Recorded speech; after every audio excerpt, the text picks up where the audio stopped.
Are we live? Oh wait, the Yeah. I gotta get rid of the cap. Buenas noches. So the cap is off, and excuse us, but we had to take precautions earlier. I'm Stan Haynes, he's Monoxus, and this is Words Mean Things number what? 9? 9? Technically, the St. Patrick's Day, the New Year stream, that I think that was the New Year stream, the one that we started on? Yes. Although, we need an official number. I'd like to know. I mean, I can count them. It's just that we did the New Year's one, and I didn't really, because, like, whatever. This is not a, we're not going to hold the number to, it's just us live streaming. We don't need to have, like, it's the fucking 13,000th time we've been sitting in front of the camera.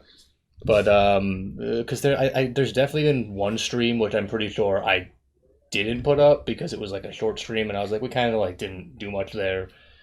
I think there's like one we played Dungeons of Dreadmore more than we've actually streamed, and I was like, I'm not putting that up. That's true, yeah. Because like the people who watch in the live stream, and then there's the fucking what was it? Dungeon Crawl Stone Soup, and then there were those. There's plenty of that stuff. So, but all things considered, this will go up as the 9th on the official channel. All right. Section among possibly what do we have to put up this week? We have to get those what's his name, cat? Business cat. Well, unemployed cat. We got to get those up. We may have more check your phones, and we have to go out and harass people. But I don't think it's quite nice enough just yet. You heard it. You heard it here first. Unemployed cat is going to be discussing how Thomas Piketty's book Capital is bullshit.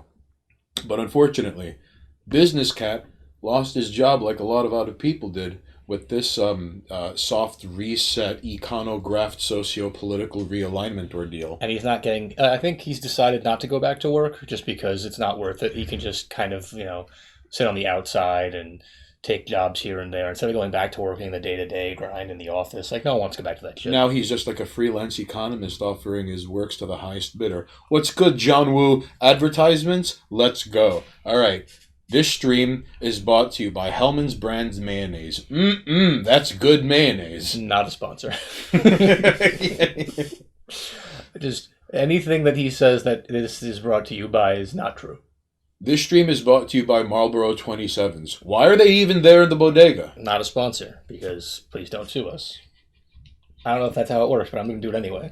I'm not trying to get sued. This stream is brought to you by Krav Maga. It's really effective at dismantling your opponents. I don't know who owns the rights to the official Krav Maga or whatever you want to call it, but not a sponsor. ¿Qué pasó? ¿Qué pasó? Dice not Kool-Aider. Eso es que le está diciendo. Look, I also like... Buenas noches, Kool-Aider. How you been, man? What are the odds that some jerk from like a marketing agency pops in and decides to fucking be like, he said he was sponsored by us, but no. Krav Maga. Unless like the bots can automatically detect that you're talking about sponsorships. I don't know if that's how refined they are yet. Oh, okay. If the bots are automated, this stream is with the fucking 2-month sub. I think that's other than Musan, right? That's true. What up? Fucking John Woo holding it down. John Woo holding it down. Like, okay. You know what? I don't have that set up yet. You know, at the end of Wu-Tang Clan, you know that song? Say it again. I don't think I have a continued sub icon set up yet. Like join us in suffering. I have one that I wanted to set up for continued subscriptions because I knew we were going to start getting them. We're going into month 2 of this, so I should have put it up. But I've been busy this week. So doing important things like playing Monster Hunter non-stop and barbecuing. Not bad. With a girl. Yeah, with a certain lady that thinks she's the only lady in the whole wide world when she's around him. Yeah, this was actually a gift from one of my exes when I was in my WoW phase, and she was like, "What do I buy him?" And it was like, well, he plays WoW 12 hours a day, 5 days a week. So he comes home from work and stays up till 4 in the morning. He's like, "I gotta get that mount. I gotta get that mount." So this guy, all right. So he's broadcasting live from twitch.tv/Monoxus, all right?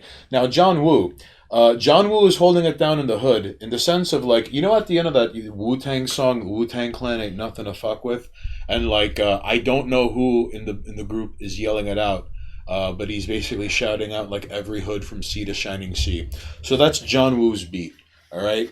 And he had subbed, it's a fighting style. You can't get sued for being sponsored by a fighting style, LOL. All right, well, then it's going to be, listen, Not Kool-Aider is going to be denied a wrestling match with Monoxus because he's going to be busy going toe-to-toe with Krav Maga. I'm just saying, circle. I'm not taking a chance on anybody trying to sue me. I don't got the money to fight a lawsuit of any variety, so no one's a sponsor. And I'm not going to put a banner up that says, like, not sponsored by anyone. It's just easier to let him run his mouth and say, not sponsored. Monoxus is sponsored by Hostess Fruit Pies. Put him down, you fucking pig. I agree with the sentiment, but not a sponsor. Stop eating things, you fat fucks.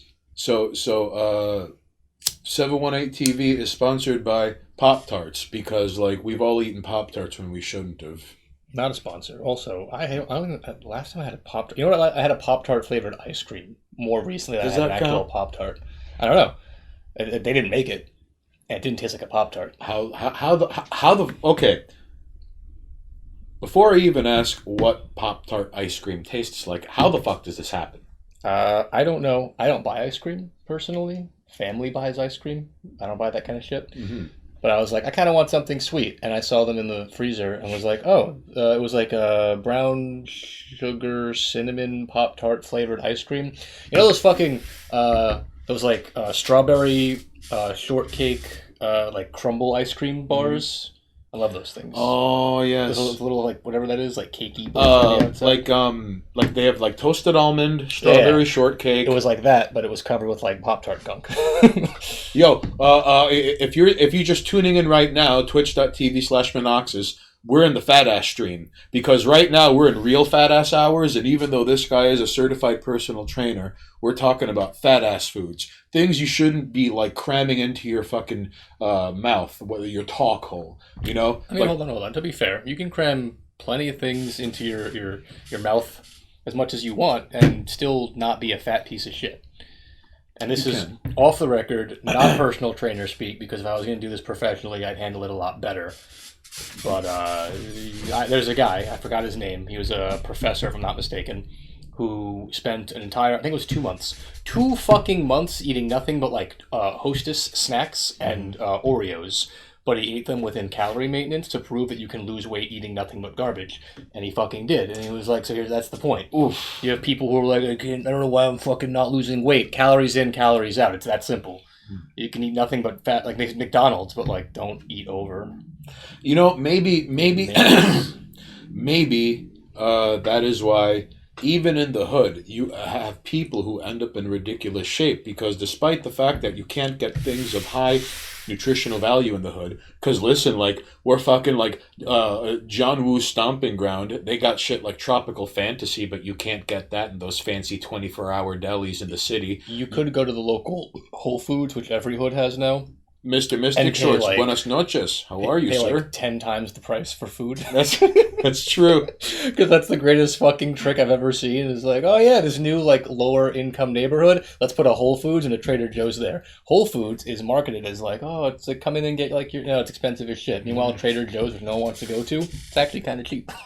And then but then you have this divide where it's like, what is catering to the natives and locals and what is not. Yeah. So John Woo is all family style. Not Kool-Aider is all I eat ice cream family style. Man, Not Kool-Aider used to just show up to places like Baskin Robbins and be like, yeah, this is mine now. Like he was kicked out of every Baskin Robbins in Forest Hills and East Elmhurst. You heard it here, folks. I hope no one eats ice cream family style.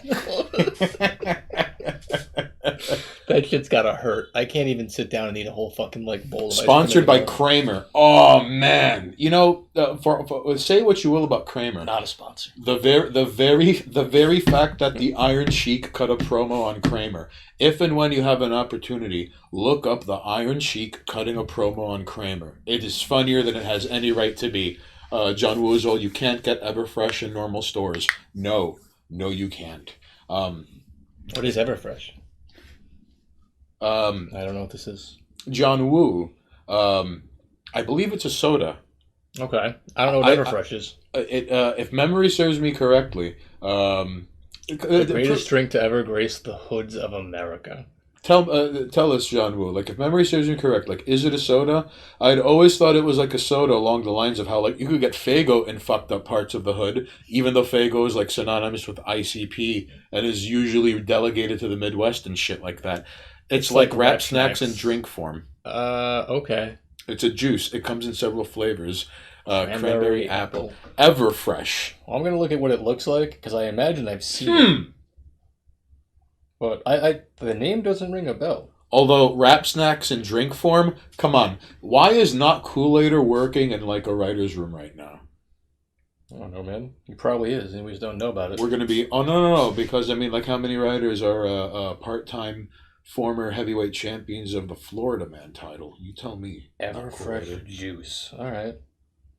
I've never even seen this. John Woo is like the equivalent of like Walter Cronkite commenting on the hood in like NBC News studio, and like over his shoulder is like a fist fight that like went down in a church's chicken, some ridiculous bullshit of a woman dropping her order out of a gas station and busting her ass, and everyone laughs and nobody helps her up. You know what I do like though? Just looking at the label of this Everfresh shit, like it's like, oh yeah, it's 100% juice. It's the healthy choice, whatever it is. I just immediately like a high fructose corn syrup. Yeah, okay. Juice concentrate. Yep, 100% juice, baby. Red and blue. Yeah, no, totally. It's just juice. Wrap snacks in drink form. It's just juice. Not Kool-Aider. You should be putting that on your CV. Wrap snacks. So no. I'm not saying John Woo has been bearing witness to the... See that bottle? This is tasty as fuck. To the warehouse renaissance of art that's going on in Detroit right now. He might have. I'm not even that sure. It's really good. It's not bad, right? I was really... Sweet-ish fish. Right? I was really drawn by the fish because it looked like a Japanese woodblock or print or... I'm an uncultured slob, all right? Listen, like this, can you show the fish to the camera? The fish? Let's see. Can they see it? Sure. It's the logo's a fish. See? All right. So I just tend to buy wine off the logo and the label because I'm an uncultured slob. Really. Perfect with Asian food. That's bias. We're going to have to cancel these motherfuckers. Dave Harvey? How dare you? Dave Harvey is all like, I like the food, I like the women, I don't know about the rest. Dave Harvey, come on, get your shit together. It's tasty, though. It's really good. Fucking Dave Harvey. All right. I bet you Dave Harvey is the kind of jerk off that, like, if you're at a party or you're hanging out somewhere or just whatever and people are talking about Thai food, he's going to be that one prick who's going to be like, oh, are you talking about northern Thai food or regular Thai food? It's like, shut the fuck up, Dave Harvey. Speaking of Thai food, you know how I have this whole, like, I can't find good Thai food? Or every time someone tries to give me Thai food, it ends up sucking, and now I hate Thai food as a result of it. Right. Apparently now, a fair amount of my friends who are foodies and work in the food industry, whatever, those kind of people, they are all on a quest to get me to eat good Thai food. Mm-hmm. And the last 3 times they've attempted, the place that they wanted to go to was failed. Closed. No, it was closed. Failed. It was just closed every time. And we're talking middle of the day, like, let's go get some Thai food. I'm like, let's go. It's 5 o'clock and it's the middle of the week and they're closed for some reason. It's funny you mentioned that because, like, did you ever try Thai food from Thai Elephant before it closed? Yes, I didn't like it. Oh, really? Yep. Listen, okay, not a fan. Ladies and jerks, we're going to have to find a place where Monoxus can eat Thai food and not be disappointed. Now, like, take into consideration that, like, he walks into a Thai restaurant and there are, like, bitches working at the Thai restaurant, they're going to have to roll a D20. And if it's, like, a prime number, then, like, they just have to say something to him. All right? So take that into consideration. But we got to get them. Technically, they have to say something to me anyway if I walk into the restaurant. Because they're going to say something that has nothing to do with food. Except, like, some you know, like you're probably going to get, like, some clever bitch from outside, like an hour drive east of Bangkok, and she's going to be like, oh, and here's your order, and do you want to take me to go? And she'll probably say some shit like that because she rolled the D20 in the encounter, because it's not rolling initiative. I wish it was that easy. It's a prime number, yeah. And then you see what this guy gets himself into. I wish it is. If they just threw themselves at me like that, that'd be so much simpler. You could just God forbid there was like a tank coming, you'd be like, hey, you want to go out sometime? And then like women start throwing themselves in front of the tank and the tank stops and like comes to like a screeching, like breaking halt. I'm just saying, I wish it was that easy. Although I did get checked out earlier today by one of the bitches at the supermarket. That was pretty fun. I caught her and she did the whole like, oh shit, like Yeah, that was nice. I was just trying to get a Diet Coke, man. I was just thirsty. This guy. Ooh, Diet Coke. Now at 20% more aspartame. Whatever, Right? dude. Aspartame's the most studied artificial sweetener on the planet. It has no adverse effects outside of the normal 19 cans a day limit that scientists have set up. 19 fucking cans before you start seeing adverse effects. All right. Versus the 2 cans of Coke that make you have diabetes. Although it is kind of strange how, like, Warren Buffett fucking guzzles... Yes, it is, Mystic George. Diet Coke is way too good for a diet drink. I don't get it. No, listen, like... Everything else tastes like shit and Diet Coke tastes mad good. Warren Buffett, who might be the richest man in Babylon, has like 10 cans of Coke a day, and he seems to be just fine with his whole making his money make him money. I don't know if I'm not saying correlation equals causation, but like, how is it that, well, then again, what works for him might kill Monoxus in 2 weeks and vice versa. Possibly, yeah. So, all right. So I detract my statement from the record. Diet Coke. So, John Woo is all, he literally has to bring a pry bar with him to get them off him. Please, just let me leave. I just want to eat food and not be harassed. And listen, he's just going to be like minding his own business, and he's going to be like, hey, this is silly and eatery looks nice. And then like the uncle of like the waitress is gonna pull a knife on him because like he smiled back at her. He was like, buongiorno, come stai? Sentada, and he's gonna be like, can I have spaghetti with meat sauce? And he has like no horse in the game. He's just fucking hungry, and she's gonna like make nice with the talkity talk, and then he's gonna say something, and then she's gonna smile, and he can't help himself because like despite the fucking power bombing semantics through a table, he can't help himself. So then he smiles, and then the guy working in the back listening to the radio who's got like $3,000 on the fucking Jets game, he's gonna pull a knife on this guy because he smiled at her. All right, that's just how these things happen. It's never happened before, so I don't know where you're getting. That's just how these things happen. That's right. Not that's cool. Right. King of Siam on 127th Street is good Thai food. Mm-hmm. I don't know how Kool-Aid knows that. Well, now, all right. I'm just. Now you have to go, and if he's 127th Street, where? By me or by you? All right. Who's 127th Street? So, no, wait, but is it 127th Street on the east side or on the west side? These are important questions, not Kool-Aider. From what I understand, Kool-Aid is not even from the same state, so I don't know what kind of. But now I'm going to look it up because you're making me do things. All right, you see, this is on you, not Kool-Aider. I'll put it on my list, and then I'll come back and say how terrible it was because Thai food sucks.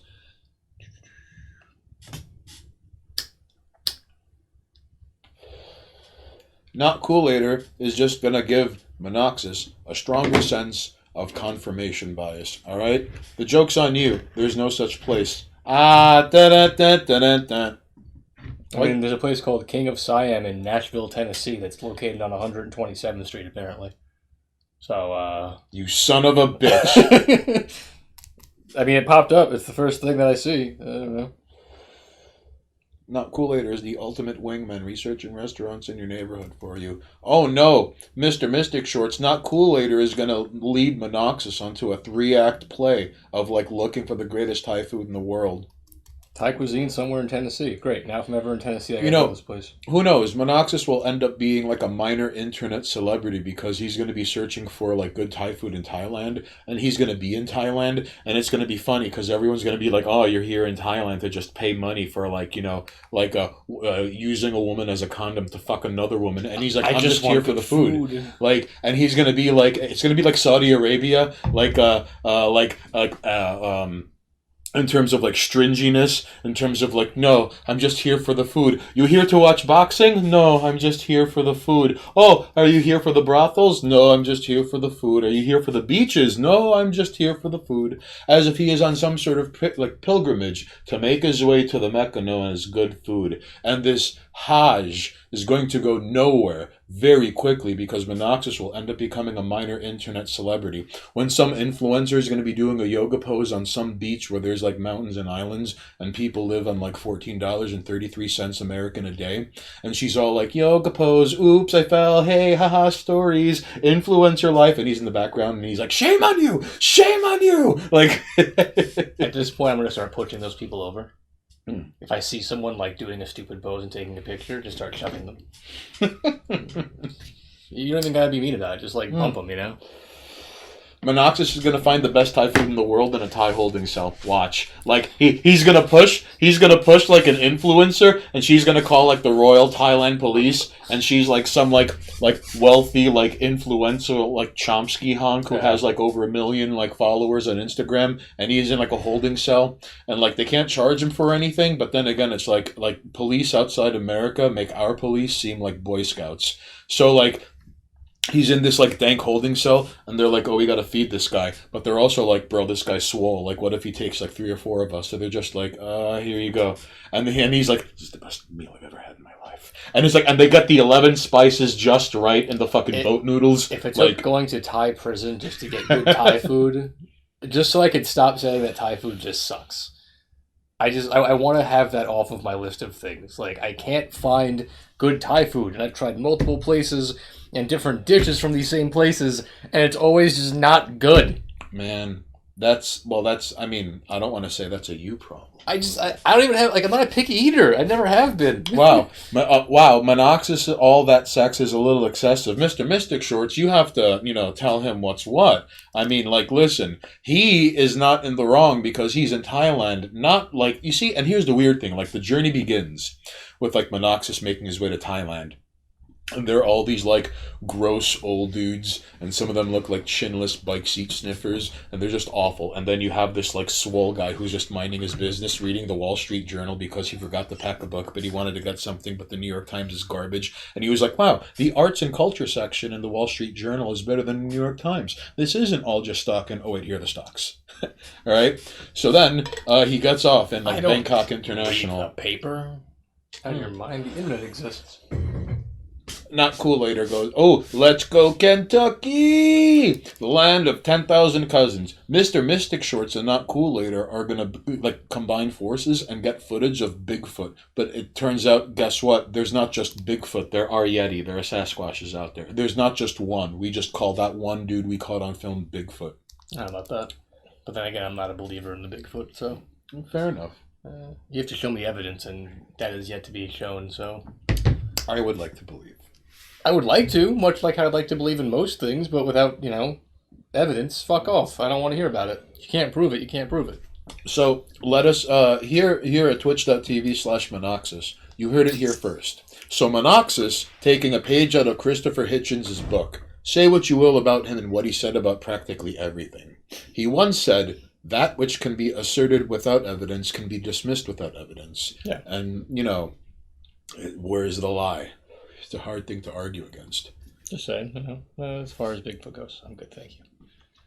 And I would love to not Kool-Aid or you're slipping, I'm just saying. I would love to believe in cryptozoological creatures. I think they're amazing. I think their stories are wonderful. I would like to believe if there is such a thing as a chupacabra, there has to be like a supercabra, right? Like there has to be like the strongest of the chupacabras, right? Sure, but I think I would even take it a step below from super chupacabra to like, if there's a chupacabra, there must be a species of chupacabra. Mm-hmm. And if there's a species of something, like we have creatures on this planet that are endangered, and we still have tabs on them. You know what I mean? And with the exception of things in the deep sea and insects in the rainforest, which good luck categorizing all of them. Most things, especially, I can only assume with something like the chupacabra or a yeti, because fuck Bigfoot. Let's just go with yeti. Well, what if there is, in fact, an abominable snowman, and he's just like the winter biome of like the Yeti? But I'm saying, like, if a Yeti exists, or a Chupacabra exists, or a Jersey Devil exists, or a Mothman exists, pick your fucking creature.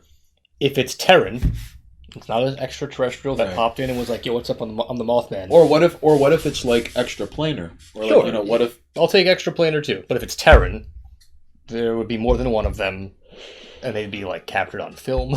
Right. But this also goes hand in hand with the argument of why do all of these, like, why do miracles no longer happen? Why are cryptozoological creatures no longer, like, being popped up?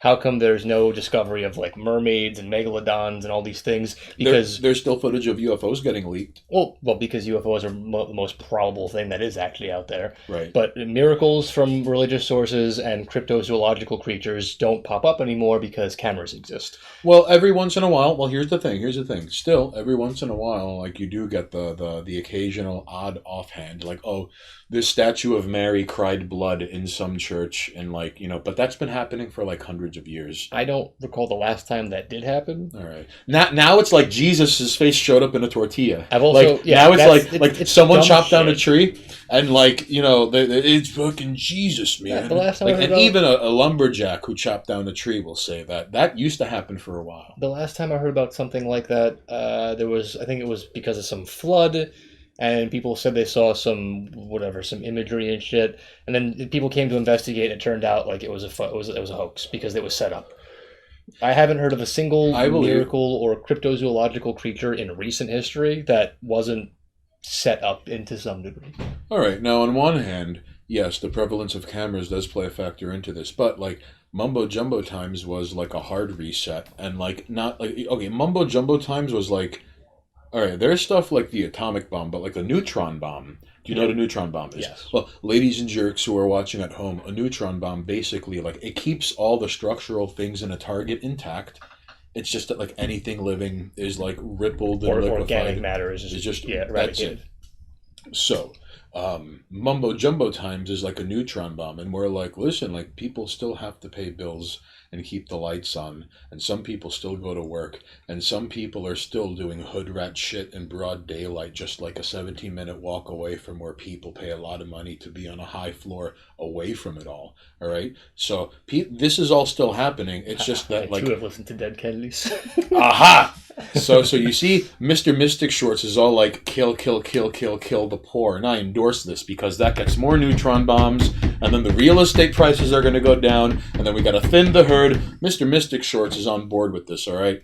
Mr. Mystic Shorts is going to run for mayor, and he's just going to be on the premise of like, listen, can we just stop with the fucking lying already? Listen. And people are going to be like, yeah, because when was the last time you've ever heard a politician speak his mind? And then Mr. Mystic Shorts is going to be like, you should vote for me because I haven't been bribed yet. And everyone's going to like, listen. And who knows, because every man has his price, and perhaps Mr. Mystic Shorts will hold out. Maybe don't put yet on the end of that statement. And then he's going to get like, listen, Mr. Mystic Shorts, if you're not careful, you're going to get gut, because like 30 plus years of never taking a bribe, eventually someone is going to, listen, you got to play your cards right, all right, buddy? Like, this is some serious business. All I'm saying, and then Mr. Mystic Shorts is going to go to town hall meetings, and they're going to bang the gavel, and he's going to shut up, and all he's going to do is like read the preamble to the Constitution and maybe quote the Bible once or twice, and like that makes people really freaked out and weirded out, and then they call the cops and cry and shit their pants, like, because Mr. Mystic Shorts, that's just how things are. All right, I'm sorry, I don't make the rules. All I'm saying is, in terms of the whole like miracles and monsters thing, you have things like the turning water into wine, which I'm sure back then was like pretty dope. But then you have things nowadays like the Assassin's Teapot, where it's literally just a bottle with two chambers, and you put liquid in one, and you already have liquid in the other. So it's like, I'm going to put water in this bottle, but the bottle had a wine chamber, and then you poured out wine after you put water into the bottle, and everyone was like, it's a miracle! But like, no, you got swindled by Jesus, who was like a shyster. And then you have modern magicians who will sit there and show you how tricks are done, but 2,000 years ago, it was fucking interesting to watch. The same way it was a lot easier to fake monster videos back when CGI was not looked at, or a dude in a monkey costume walking through the woods was like, oh my god, it's a Yeti! And then, like, no, it was a guy in a monkey costume. Although, it should be noted, I do love that one gag on The Simpsons where, like it sets it up and you think it's Bigfoot, and then eventually you hear someone like, oh, Dave, I could see your watch. Oh, man. All right, cut. And then, like... I mean, yeah, wasn't there a whole thing with one of the original Bigfoot sightings? Someone came out and said, no, like, we staged the whole thing. Oh, now, hang on. John Woo is all, I don't know, my buddy Mr. Mystic Shorts seems like he'd do the right thing always. As is, yes, because Mr. Mystic Shorts is Mr. Mystic Shorts. You can only hope. He's going to take care of the town and restore the community. Listen, and then that ends up upsetting people who, like, fucking make sure that all the lights go off at dawn. All right, like it is some nasty business. He's going to run for mayor, and it's going to be the greatest uphill battle of anyone's life in the 21st century.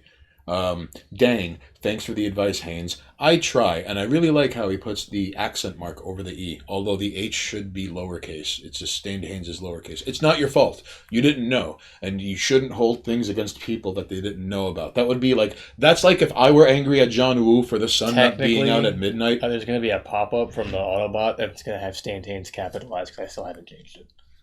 It happens. Also, the bot likes to just assume and capitalize the first letter of things. Not Kool-Aid is all. I've seen a mythical creature in person once. It was the Puerto Rican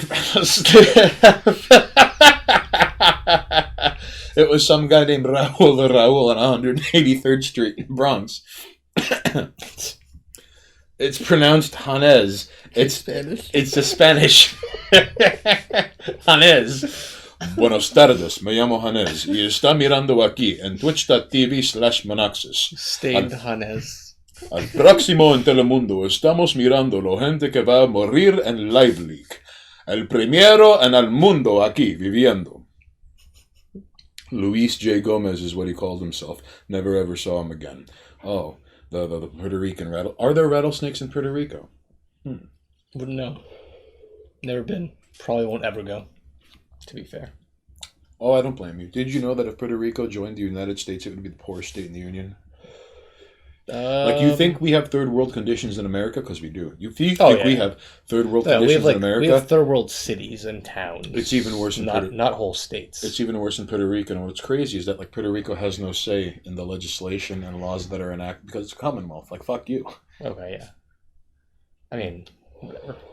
Hopefully we stop expanding. We need to start dividing instead of expanding, in my opinion. So are you like a pro-Balkanization of America kind of guy? I mean, I think we need separate states. We need to separate. We already have separate states. From the Fed. That just, good luck with that. Then you get like Ruby Ridge. I'm just saying, it would work out. It would work out for some. It wouldn't work out for others. You know, New York would be fucked because the city wouldn't survive without federal aid. Look at this guy with his fucking blind optimism over here. No. We would this city would not survive without aid from the federal government. But then Tejas would be fine. People with money to spare and burn will end up hiring the rich of the rich. They either leave or they end up hiring not just ex-military. I mean like cream of the no, and I'm not talking about like the people on the back that you find of like Soldier of Fortune. I mean like I know all right, so there's going to be some semblance of wealth still retained in a place like Manhattan, although there are going to be a number of people who do end up fleeing to places like Palm Springs or Chevy Chase or Martha's Vineyard or the Hamptons or wherever in Long Island that they're seeking refuge from. Well, if that were to happen, Manhattan would be condensed down from the large scale that it is now, and there would be a section of Manhattan that becomes bordered and protected and barriered and security covered, and the rest of it would be left to the questionable types. The natives? You mean the locals? Sure. It is kind of funny, though, like when you feel threatened in Manhattan, you don't it's like, nature is healing. It's been a while since that happened. You don't think the Bronx would just bleed into Manhattan given that opportunity? It would take some enterprising people from the Bronx to do that. I don't think the Bronx as a whole, but I'm not saying it would take over and make a new Manhattan. It would be a significantly worse and distraught Manhattan with a small section of Manhattan maintained by the wealthy that stayed and barricaded that shit off. Mm-hmm. All I'm saying is these states need to, work their shit out and become more self-sufficient because the Fed's not doing too well. I wonder how, in my opinion. I wonder how, the ultra-wealthy who have, insane hang-ups, drinking water from overseas. So, how much money they're burning while, even though, they're paying some, lieutenant colonel from, a former Chilean death squad to be the guy who stands outside the apartment door. And that's not even counting, the dudes in the lobby, the dude outside the building.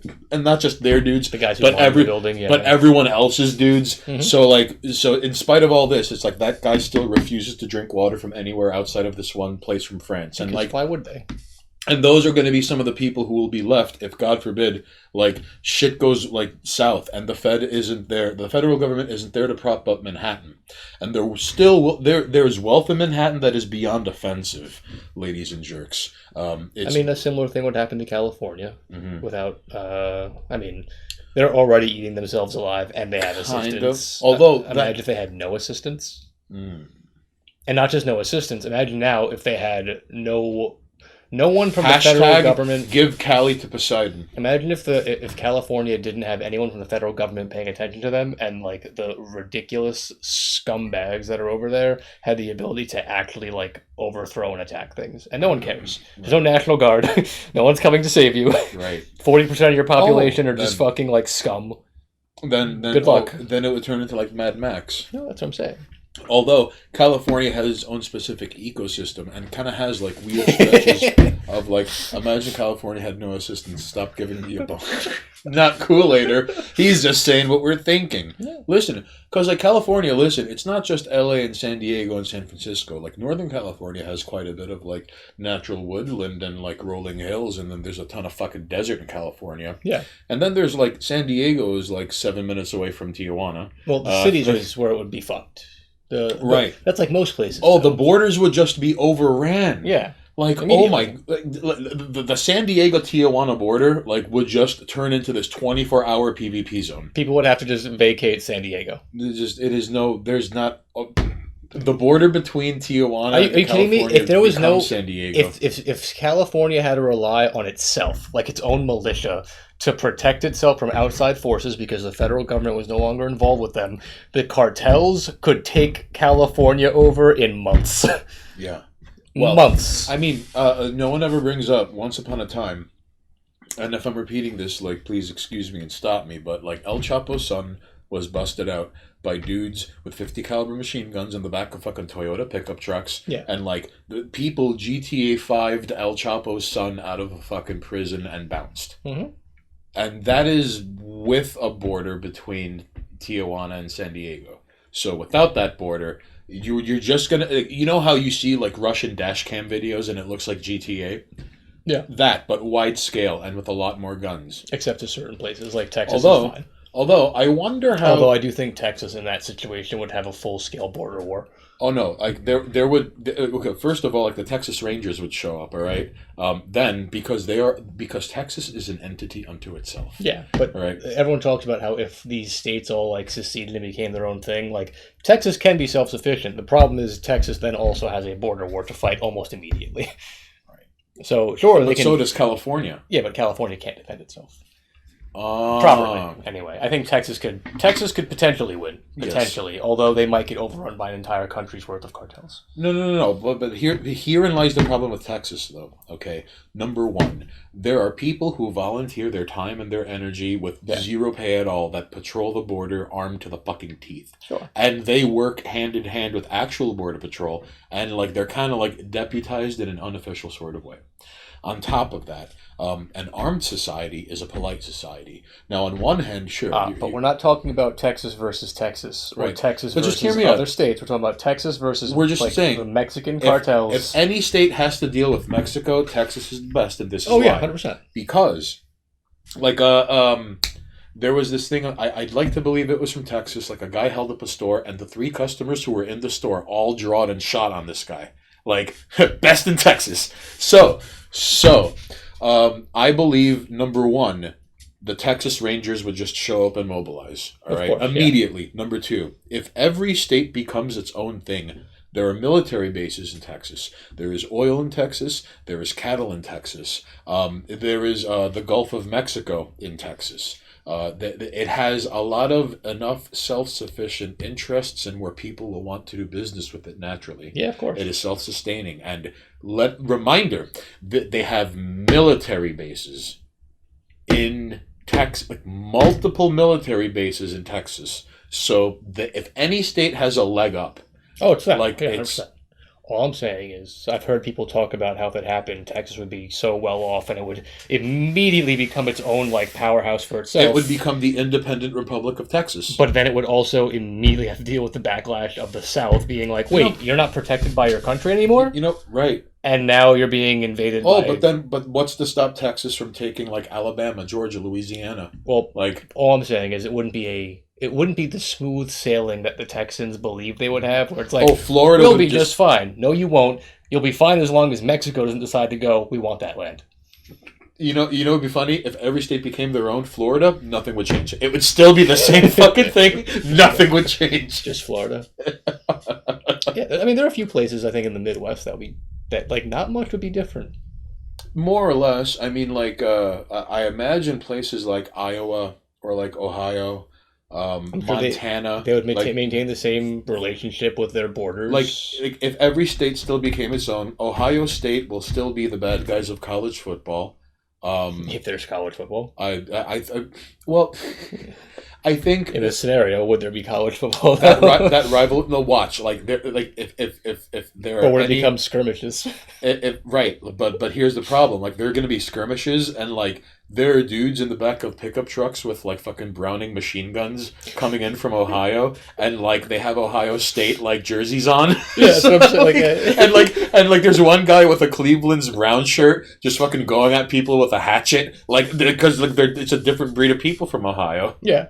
Like it's just. But I think that there would definitely be some states that like almost as if nothing changes except now they don't got to pay like federal taxes. Right. That's and it's just that now they just get to maintain their old relationships, their old trade routes. So Monoxus. So imagine Florida with no federal debt obligation. Imagine Florida with a budget surplus. That's what happens. That's and mind you, the wealthy probably just flocking to Florida and Texas. Right. Hold on, not Kool-Aid is all. Mississippi will be feral ghouls and rad scorpions. Missouri will be like the hardest difficulty, which is strange because like on one hand, Missouri has like quite a bit of like fertile marshland, and you could eat all the duck you want. Like that is in a weird sort of way, it's a self-sustaining thing because Missouri, the waters, because it's like there's like the Mississippi River and then Missouri, and over here, that eventually you could get your way back into the Gulf of Mexico, blah, blah, blah. It's the South, and it's gritty, disgusting, and awful and shitty. Like, it is one of the worst states in the history of anything ever. Like, even in the Django Returns, or Django Unchained. The Tarantino Django. Django Unchained, and it's like, everyone knows about Candyland, and then Mississippi. And it's just this, suffering. But it's Tarantino, so it's awesome. So, like, Missouri's worse. Do you think Alaska would even notice that everything broke up? No, like Florida, it would just and Hawaii too. Yeah, but I want Hawaii might have to get involved. No. Hawaii will be bought up by the Japanese, or watch. Hawaii will end up being like China and Japan fighting over Hawaii. That's what's going to happen. I also wouldn't be surprised if, much like the wealthy exodus from places like New York and California, Hawaii becomes this like protected island of the wealthy, where it's just like, nope, this is ours now. Wow, we're just going to own it. They gentrify Hawaii, but by gentrify, it's like only people with 7 figures or more. Yeah, people who could have gotten there and then gone, no, I'm going to buy an entire plot of land in Hawaii from other like wealthy people, and this is ours now. Although, like you said, it could very easily be invaded and taken over. Oh no, it would be, it would be contested territory, much like Texas, like that. But herein lies the problem: you could just fucking nuke Hawaii. Well, yeah, but we're going to assume in this hypothetical. Just because the U.S. is deciding to divvy itself up, like, it doesn't mean you can just start firing nukes. What if another country does because Japan and China are fighting over Hawaii? There's nothing to say that we don't have nukes still. Like, we didn't lose our nukes. All right. I don't know how we divide our nukes up when the federal government is no longer in control of them. We have to figure out how many nukes Texas has in their military bases. I would probably give most of them to Texas.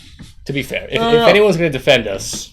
But they also have nukes in Washington D.C. Yes. They have nukes in like scattered throughout the Midwest, which is where you could have like silos in the middle of nowhere, but like silos where like the hatch is like the size of like 5 city blocks, where fallout will inevitably take place. But yes, and although Missouri, I think Florida with a budget. Alaska won't even notice. Hawaii becomes contested land between Japan and China, maybe.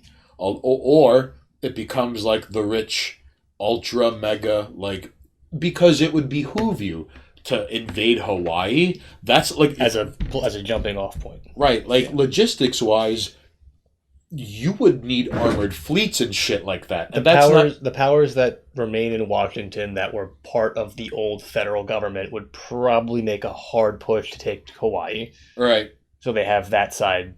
That makes sense. So they have that covered, and they can put all of their like naval bullshit there, keep themselves, have a base of operations. Because like, let's face it, Washington's gonna remain as is. Kinda. Well. In the absence of the federal government, you mean Washington, D.C.? Yes, except with more purging. More like, the Fed's gone, so we can just be corrupt? Great. Get rid of all the fucking, like, lower class and make this, like, a military stronghold, almost like Brotherhood of Steel kind of, like, hard-bodied militarist. But D.C. has some of the most fantastic fucked up hoods in the country. That's so, what I'm saying. If they don't have to maintain themselves to technically the Constitution anymore, because we're all broken apart, that doesn't apply anymore. we all have our own state laws, then that's out the window now. You don't think fucking Washington, D.C. is going to double down and be like, all right, everyone who was part of the Fed, we're now here, and this is where we're operating out of. And we still technically have control of the military, except for everyone who decides, like, I'm going home to my state to work for them. Right. But anyone who's, like, loyal to, like, America as America, because you know, in the case of the states breaking apart, there's going to be that, like, concept of we have to bring America back again. And there's going to be a section of people like paleo-constitutionalists. We have to rebuild it. And because America is a tune, it must be sung together. That's not going to go anywhere, and I'm pretty sure those who belong to the Fed are going to be the ones who push that. And there will be plenty of people who believe in the old America. Be a fun time. Except for the fact that the second we divide ourselves up, enemies from outside will be like, time to start fighting them. Oh, they're breaking themselves up? But here, no. Jump them. But to our benefit, okay. I mean, we'd be fucked here. Well, no. Realistically speaking, all right. Now, hear me out. Not to be a blind optimist. All right. I'd watch it burn from the rooftops. Now, by the way, I really do hope Mr. Mystic Shorts runs for office, and then he's going to go to town hall meetings, and like he's just going to start reading like the preamble to the Constitution, and they're going to be terrified, and like he's going to end up quoting. In fact, we have it right over here. Proverbs 18:2. A fool hath no delight in understanding. And like it's going to get real. And then Mr. Mystic Shorts is carried out because he doesn't want to get tased by private security. And why is private security at a town hall meeting? The point is... Because of course they are. How many times do you think we can get punched reading the Constitution on the subway? Or worse. Like... Possibly or worse, yeah. So, you heard it here first. If we are open in a position to be invaded because all the states are now broken up into their own thing, I have no... Well, okay, on one hand, New York City is a gigantic burden on the rest of the state, much in the same way that Chicago is a gigantic burden to Illinois, and that is a recurring theme in like states with like a very heavy... my only assumption in that case would be that we're a burden to the state, sure. Smoke Meth 720p, thank you for that Prime sub. Not even thank a follow. Thank you for doing your just service. Straight to a sub. Appreciate that. Also, legalize... Holy smomoly. Legalize meth. Listen, Smoke Meth 720p, I bet you that guy was the guitarist of Meth Drinker. Or Meth Leopard. I bet you this guy is a fucking, like, indomitable death metal guitarist. Meth Leopard coming to a fucking city near you. What a fucking name. Dude. No, it's to you. Thank you so much. Out of fucking nowhere. Yo, how you been, Smoke Meth 720p? How was your Easter? Hablan con nosotros, por favor.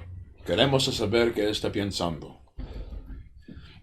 We're talking about, I don't know if how long you've been hanging out. We're talking about a what if the country decided to buy itself up. So check You're it. talking about New York New York City as a burden upon the rest of the state. Right. So New York City has a burden upon the rest of the state, much like how Chicago to Illinois and so forth. Death metal guitarists, definitely, but not those bands, lol. Aha! So, I was not too far off. Okay. All right. So, you have to cross the fucking Atlantic Ocean to get to fucking the eastern seaboard, all right? So your best bet would be to get something into Latin America and then get it through Mexico. Yeah. However... What I'm saying, Texas would be kind of... But then there comes Canada. So Canada is already like 38% Chinese. Okay. And it's... I don't... Smoke Meth, it was beautiful. Got to hang with the fam. Great to hear, man. Excellent. It's really good to hear, dude. Canada is an well, I don't know how we'd have to deal with that because it's already slowly draining down the toilet. Hold on. I don't really... You might know better. I don't know the demographic placement of Canada, considering it basically eats up our entire northern border. Right. Right above us, is that a primarily Chinese... Also, right above us is Newfoundland, which is where Trailer Park Boys takes place. I was going to say, aside from that, with the Canada thing in mind... Not Kool-Aid goes Toronto looks like Hong Kong. There you go. So with the southern border would be dealing with constant threats from the south, obviously, knowing that they're weakened by not having a federal support. Do you think our brothers to the north would be against us in the breaking up of it. Because hear me out. Here we're a blue state. I feel like most of Canada would look at what remains of New York and go, "There's an opportunity for them to help us," right? Instead of go against us. If the colors were switched and we were like a hard red state, Canada would have nothing to do with us. Right. I believe, but we may get some protection. This is an interesting point because we share Niagara Falls with them. Yes. Sure. All right. It would be in their best interest to not let somebody come in here. But then herein lies the problem. So now Canada has to deal with every state on a state-by-state issue. So like now, yes, in this scenario. Right. So let's just put a pin on this for just 1 second.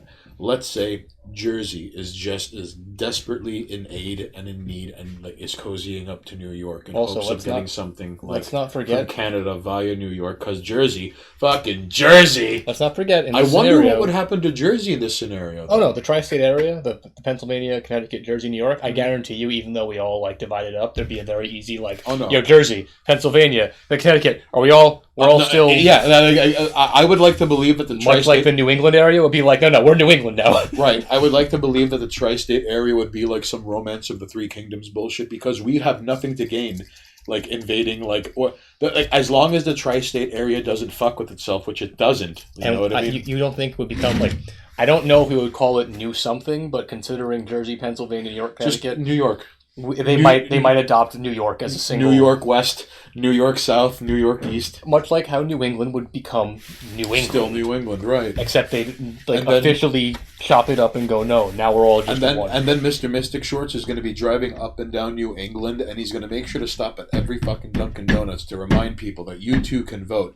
And you don't have to vote in the every 4-year pay-per-view election where a president is elected. You could vote on your mayor, your governor, and Mr. Mystic Shorts is going to be like, hey, can you name the person who sits in the Chamber of Commerce in your town? No. And then cut to him driving while listening to Roadrunner by Jonathan Richman and the Modern Lovers. Canada might also be scared of the New England area, right? Because they're very just pro their own rights. Perhaps I would say yes. And I don't think they'd be dealing with Canada. And because Canada doesn't want to fight the Irish in fucking Boston.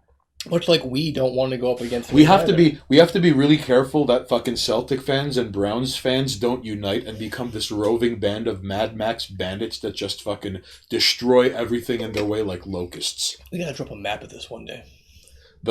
Yes, because listen, the independent Republic of Texas will end up becoming like America, too, in a way. I'll shoot my AD in front of the green monster. That's right. Vote for Mystic Shorts if you love America.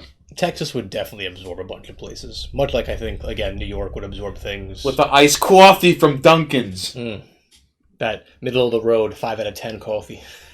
Mr. Mystic Shorts comes from the land of Mr. Mystic Shorts is having a good day and he pulls into Dunkin's and he's like, hi, I'd like a medium iced coffee. It's a beautiful day, huh? And the guy behind the counter is like, that's outdoors, we're indoors right now. And Mr. Mystic Shorts could easily challenge him to a New England judoka Krav Maga duel in the parking lot because magic happens in the parking lot of Dunkin' Donuts every day, all day, and even in the evening. When was the last time you went to Dunkin' Donuts? 2 weeks ago. 2 weeks ago. Yes. Did you eat there or you just get coffee? Just iced coffee, toasted almond, half and half, no sugar. I recently tried their cold brew. Mm-hmm. It's better than the iced coffee.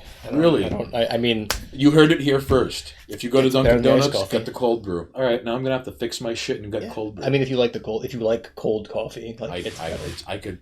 Even in fucking January. Also, and this, I don't know if you eat avocado toast. No. All right, you can get avocado toast every other corner in New York, realistically now. I was pleasantly surprised that Dunkin' Donuts' very cheap, very shitty avocado toast is mad good. Really? It's mad good for no reason. Dunkin' food sucks. I know I'm getting off topic from the seceding of the states, but Hey, I'm getting off topic. It happened. Dunkin' got brought up. Dunkin' Donuts avocado toast. I was like, you guys make avocado toast? Give me one of those. So Dunkin' got brought up. All right. You know what the secret is? They put everything bagel seasoning on it. Are you kidding me? It's because it's shitty sourdough and Subway avocado spread. You know what I'm talking about? That it comes in a bag. And It's not really avocado, but they put everything bagel seasoning on it. And honestly, this weekend I'm gonna make a bunch of pizza dough and bread dough, and I swear to God I'm gonna go buy everything bagel seasoning and just mix it into my bread dough. I'm gonna bake loaves of bread that taste like everything bagels. You heard it here first, ladies and jerks. He's gonna end up making culinary magic. Other people and your hipster and fucking gentrifying peers and constituents go to a farmer's market and pay hand over fist to pay like 4 times in what it was he's gonna be making in the fucking kitchen. I mean, look, I'm gonna bake a couple of different loaves of bread. I've never done it before, so this weekend's gonna be an interesting time for learning to make bread. But if I figure out how to make everything bagel loaves of bread, I'll give you one. Just Smoked meth, 720p. All right, so you had subscribed to Prime, and thank you for doing your service. If and when you can, you really should get around to hitting follow. So the more followers we get, eventually you too can have public access television being broadcasted from Queens. Here, subscribe to 718 TV. Here at Twitch TV/Monoxis, we're broadcasting from 718 TV studios. We're Queens trash and masks. And the fact that you have to hear the news of the day from us, well, that raises more questions than answers, really. My mask is hurting my face. Oh, because it is his face, ladies and jerks. I'm not trying to tell you it's unmitigated suffering and agony, but it does smart once in a while. I got new straps. I did already. Must have not alerted you. It did not alert us! Oh, no, it did right there. See? Because I am not looking up from chat. Yeah, all right, so that's on me. All right. See, right there. Bang, bang. Now you have to smoke even more meth, all right? So just so we could call this even. So my bad, dude. I have to look. It's good. You see, you have to look up. It happened. It doesn't matter. You subbed. That's more than we can ask for. Although seriously, we're on the path to whatever's after affiliate partner. I think. Now this guy wants us to watch Star Trek Discovery through agonizing, like oh no! Before you know it, Smoke Meth 720p is going to be giving us like Grand Theft Auto 3 missions from a payphone in the middle of nowhere on like Steinway and 190 millionth Avenue. I would hope I need more things to do. And I followed and everything, found y'all through Berto, so shout out to the boy. Yo, good looks to Berto, who is in charge of Ghost Jail, the best podcast you're not listening to.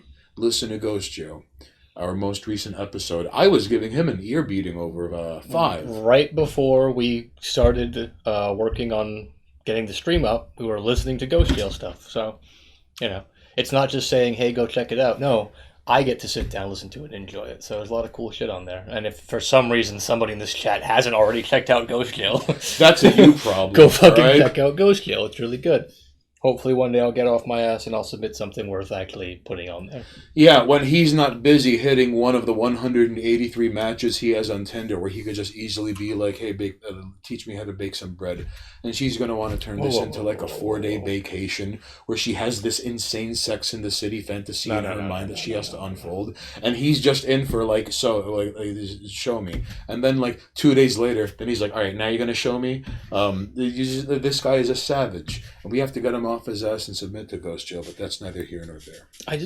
What's the next one? Vacation? Ghost Jail on vacation. Right, but is it like a anything goes kind of submit? Keep it lighthearted, no politics. No politics and lighthearted. I can go off about anything lighthearted. That's right. But the different, how am I going to find something that's lighthearted but also meets the standard? Okay, I'll give you an example. So I'm going to be working on something about female sex tourism. Check out that segue. You like that segue?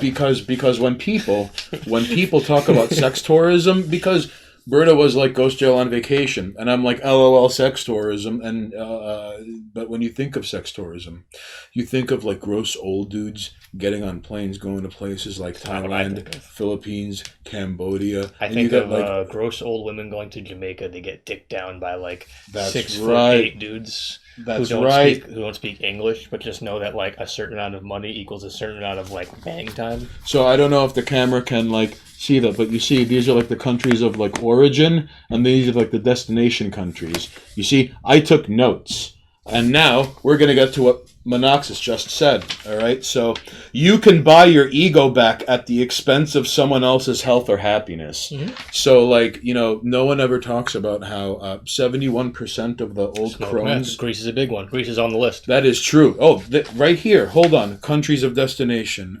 That's on there. Greece. Right here. Yeah, it's on there. Above Ecuador, below Ecuador, and above Haiti, and to the left of Ukraine and to the right of Cambodia. I don't think that list is any specific order, but it's definitely pretty.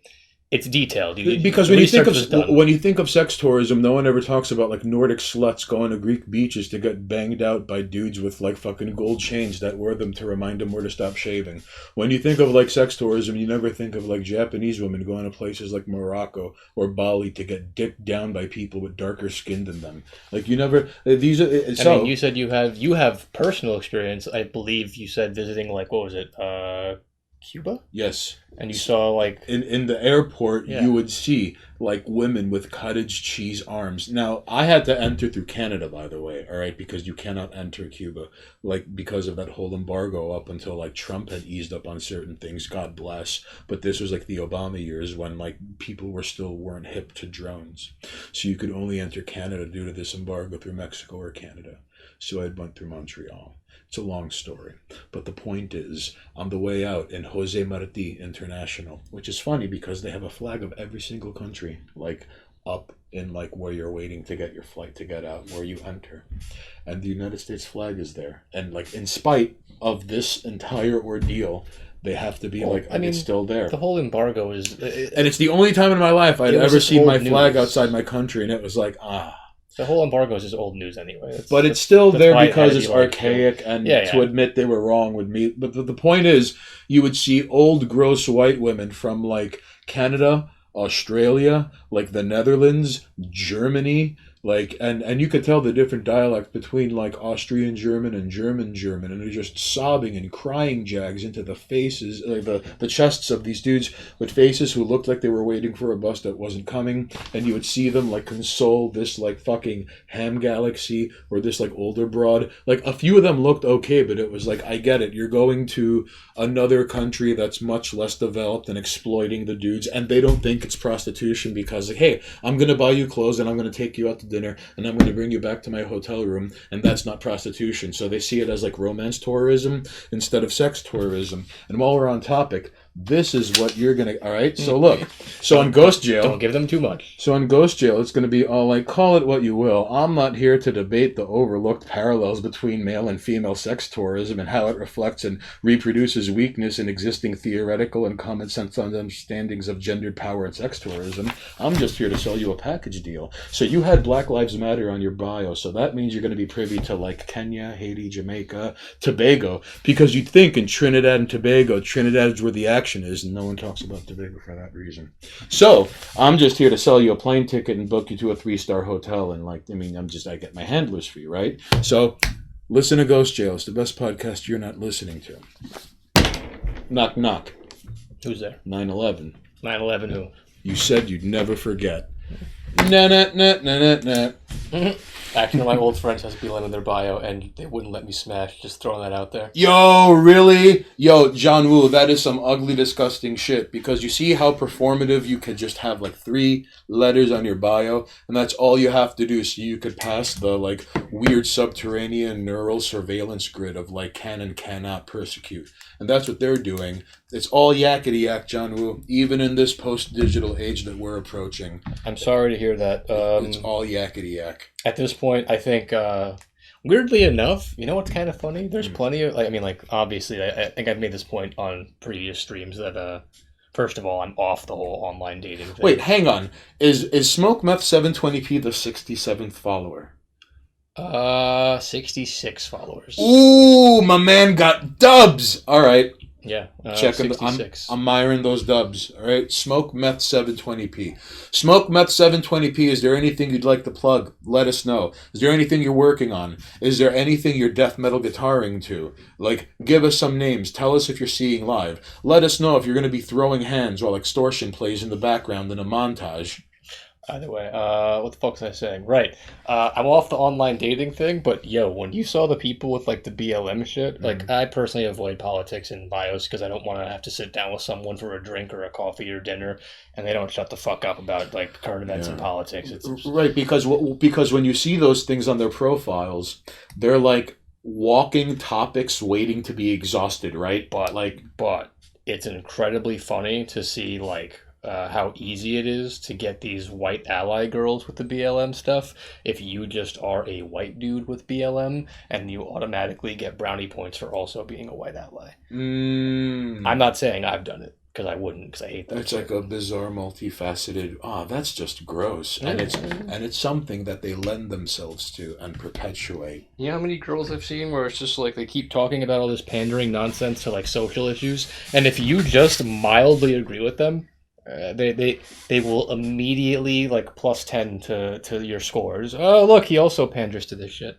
Because it's gross. Well, it over. But I am sorry, John Woo, that you couldn't get it in with the BLM chicks. Aha! Oh no! Well, listen. Listen, John Woo, you were above the BLM chicks. All right. That's fair. Let's be honest. You don't want that kind of crazy. So, ladies and jerks, you heard it here first. Here on Twitch.tv/Monoxus. You know what? Monoxus doesn't want this stream to be sponsored by Hostess Fruit Pies. Not a sponsor. Marlboro 27s. Not a sponsor. Krav Maga. Not a sponsor. Headbutting people. Not a sponsor. Playing doorbell dash. Not a sponsor. Making prank phone calls from a payphone because no one picks up private caller anymore. Are you talking about when you do that? When cameraman does that. That is definitely a sponsor of the All right. However, Smoke Meth 720p says, check out his solo project, Slave Cylinder. It is slow burn doom metal. You heard it here first. Now, it is up to me to listen to this as I lift weights and then scream while running uphill. I don't know how Monox is going to take it. He's probably going to seduce some woman at an Electric Wizard show a year and a half from now with it. But I don't know. How exactly do we look this up? Smoke Meth Slave Cylinder by...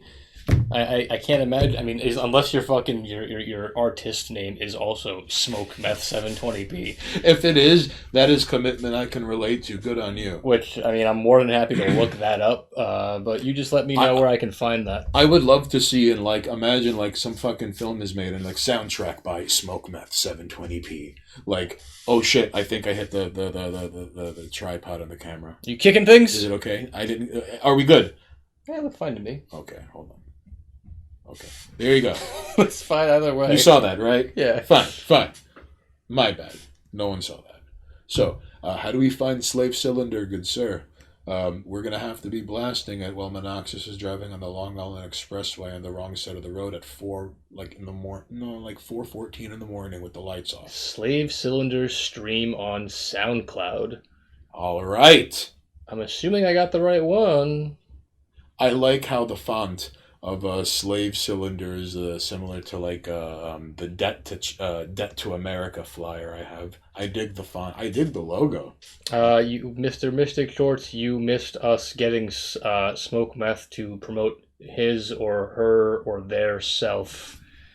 Okay, Mr. Mystic Shorts, what you missed is, for all we know, Smoke Meth 720p is an EDF commanding officer, a Shoto clone, a doppelganger, a cannibal hobbit, a chronomancer, a ninth dimensional hobo, a talking cacti, a potato chip bag. We don't know, but Smoke Meth 720p is the entity behind Slave Cylinder. So now Monoxus is going to have to listen to it when he does deadlifts. Okay, I got a band camp I got to check out. I'll assume that's... Cutlass is the album, only 2 songs. I think it's Cultus. Well, hey, listen, the screen is all the way over there and he's closer to it. Look how much closer he is to it. I'm going to take this up on me. All right. Stained Haynes versus Reading Rainbow and or Hooked on Phonics. Get me in a cage match with either one of those. All right, not too much further off. And watch like fucking Reading Rainbow have a verified account on Twitter too, and just like I'd be surprised if they did. I'm kind of hoping Reading Rainbow has a Twitter account. Why wouldn't they? Have a look. It's in a book. Reading Rainbow. And that was like Geordie LaForge before he got blinded and became the engineer on the Star Trek Enterprise. I don't think they're connected, but sure. Yeah, no, that is like the Geordie LaForge Adventures was Reading Rainbow. I don't think it's the same. I think you're just a disgusting pessimist. Not Cool Eater. Well, what are you talking about? See, not Cool Eater's all. I wish I was LeVar Burton. Who doesn't? It doesn't mean that the character that LeVar Burton played on Reading Rainbow is the same character he played on Star Trek. You don't know that. I don't, but I don't think they're the same character. You're just being a pessimist. I'm pretty sure Reading Rainbow took place in the current year of the show, and Star Trek takes place in a distant future. How do you know he wasn't just caught in some cryogenic freak accident and then he got blinded when he came out? Because they kept all his organs intact. Because like You see, getting Rainbow more like reading brain, bro. All right, this jerk is gonna have me pitted against LeVar Burton with spiked gauntlets and smoke meth 720p. Like plot twist, he's gonna be in LeVar Burton's corner, like toweling him off, and he's like, "You got this. Just fucking put your fingers in his fucking eye holes on the mask and uppercut his fucking mouth." Do you really want to hurt LeVar Burton though? I listen, like in a ring, yes. Oh, really? I have nothing personal. I think he'd be like a very sporty, could probably kick my ass fight. I don't know if he's very athletic. He's Geordie LaForge. I'm pretty sure Data taught him a few things. Maybe For Worf. fuck's sake, he's a fictional character. Don't you think Worf taught him some like fucking fucked up like Kata Hajime from the front hold? Like What isn't Worf like Space Black? Yes, he is. I wasn't going to say that. I was going to say Worf is essentially the Klingon race, like watered down into being like normie. Kind of, sort of, maybe, yeah. Except for that one time some Klingons got on the ship, and then all of a sudden there was like Worf doing Klingon death cries, and it was like, damn, Worf, I thought you put that shit behind you. So John was all, Rainbow, read me, nigga. Rainbow, read me.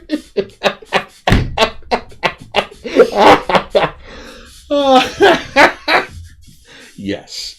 Thank you, John Woo. You see, like, Just saying, Geordie LaForge is a fictional character. Listen, And LeVar Burton's kind of old. I don't know. Listen, like, if I threw hands with LeVar Burton, I wouldn't hold it against Worf, aka one of the good ones.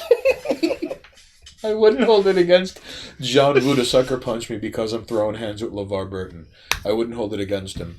Although, Worf, you'd be disappointing a lot of people by hurting LeVar Burton. But if it was like like, I have nothing against him personally, but if he was ever like, I'll take on anyone, like I'll fucking sign up. Like I'm pretty sure him and Riker had some good times over in Revlon 4. Because in season 4, Worf was one of the good ones, even though he was a halfie. Let it be known. Kind of like how Spock was a halfie. What's up with Star Trek and halfies? That's all I'm saying. I mean, I feel like it makes sense to the whole idea of integrated society. Star Trek is really lucky because, well, I don't know. I'm pretty sure in Star Trek they probably would have figured out like we need like a liver of like a half Klingon, half human, and like they probably if it considering the future it takes place in, they can probably just grow organs. Probably. And we can do that now. Star Trek 6 takes place in a world where they can travel the galaxy. I like to believe that in the Star Trek universe, there's Earth and then there's Texas, but like Texas has its own space agenda and force, and like possibly, yeah.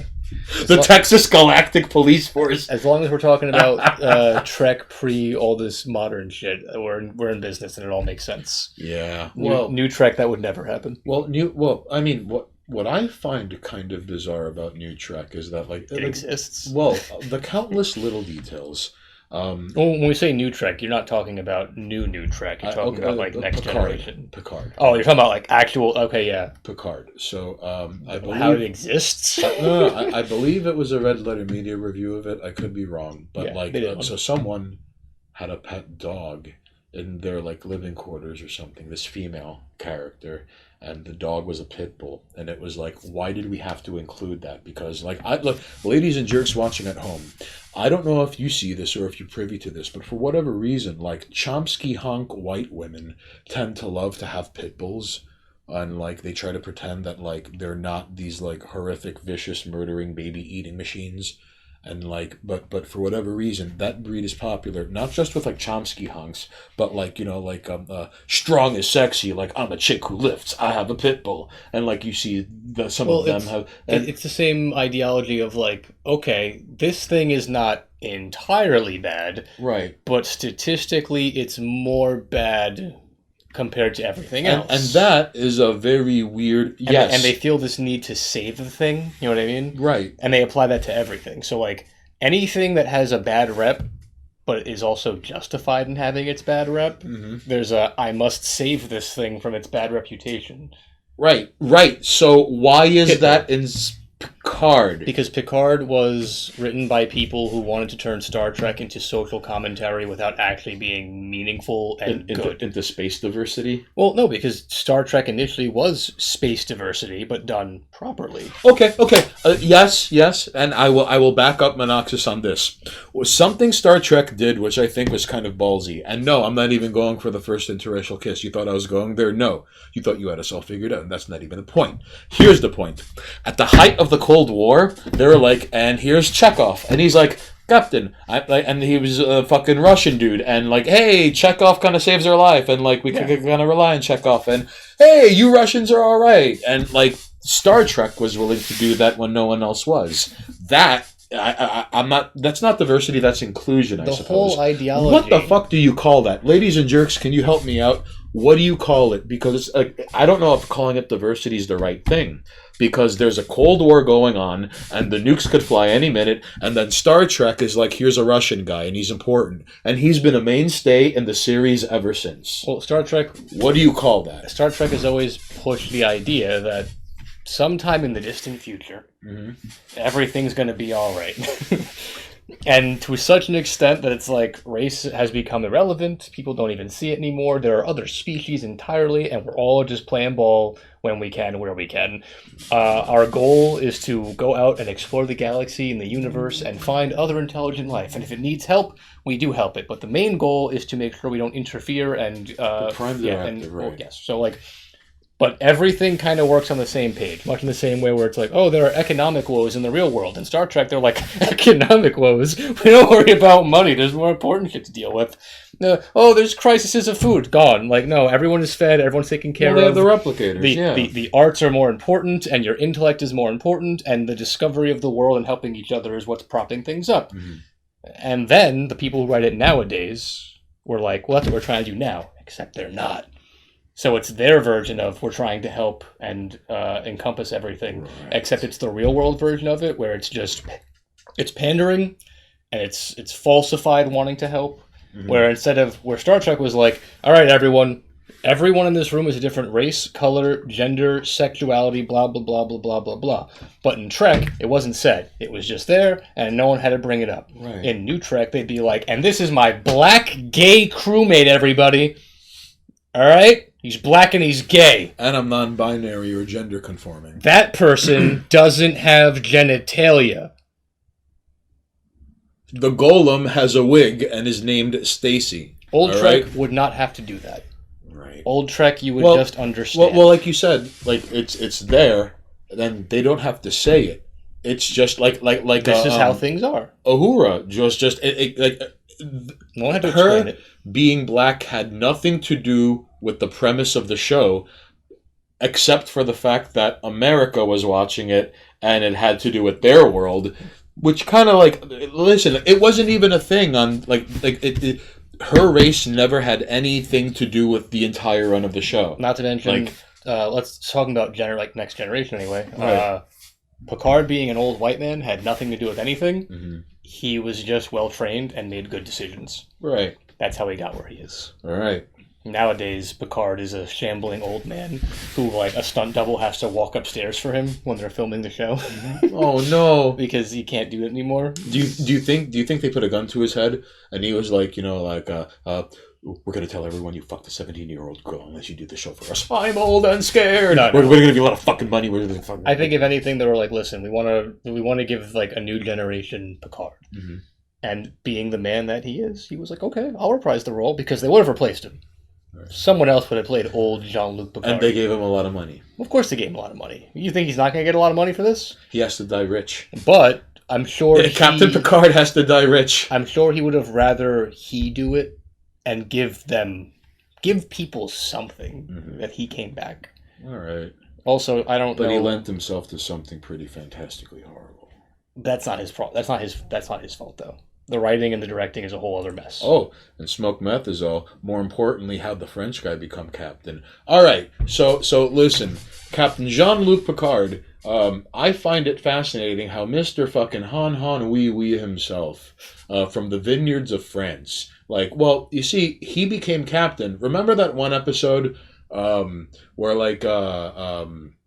it was like a what if episode, and if he hadn't been like the daring guy who like someone got stabbed at the fucking dumb jock table and the whole 9 yards, like would have happened if he didn't take that path. He would have just been like a forever. We'll get back to that in a second.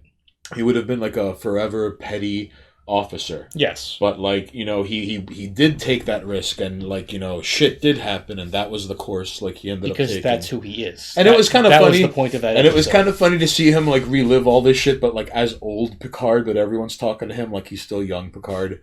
But anyways, no, like I think because he was the best person for the job. Yeah. Like, and at a time where it was like, okay, so there's this uniform, and it's just held together by like bees, and he's from the planet Bees, and he's like an amazing captain. And then there's like the fucking 8-eyed guy who speaks in like backwards Cantonese, and he's like the best tactician, Klingon war guide, defector, whatever. And then there's like Mr. Mystic Shorts, who's just like from the Galactic Patrol of New England, and like he just drives around in like a souped up like 73 Camaro.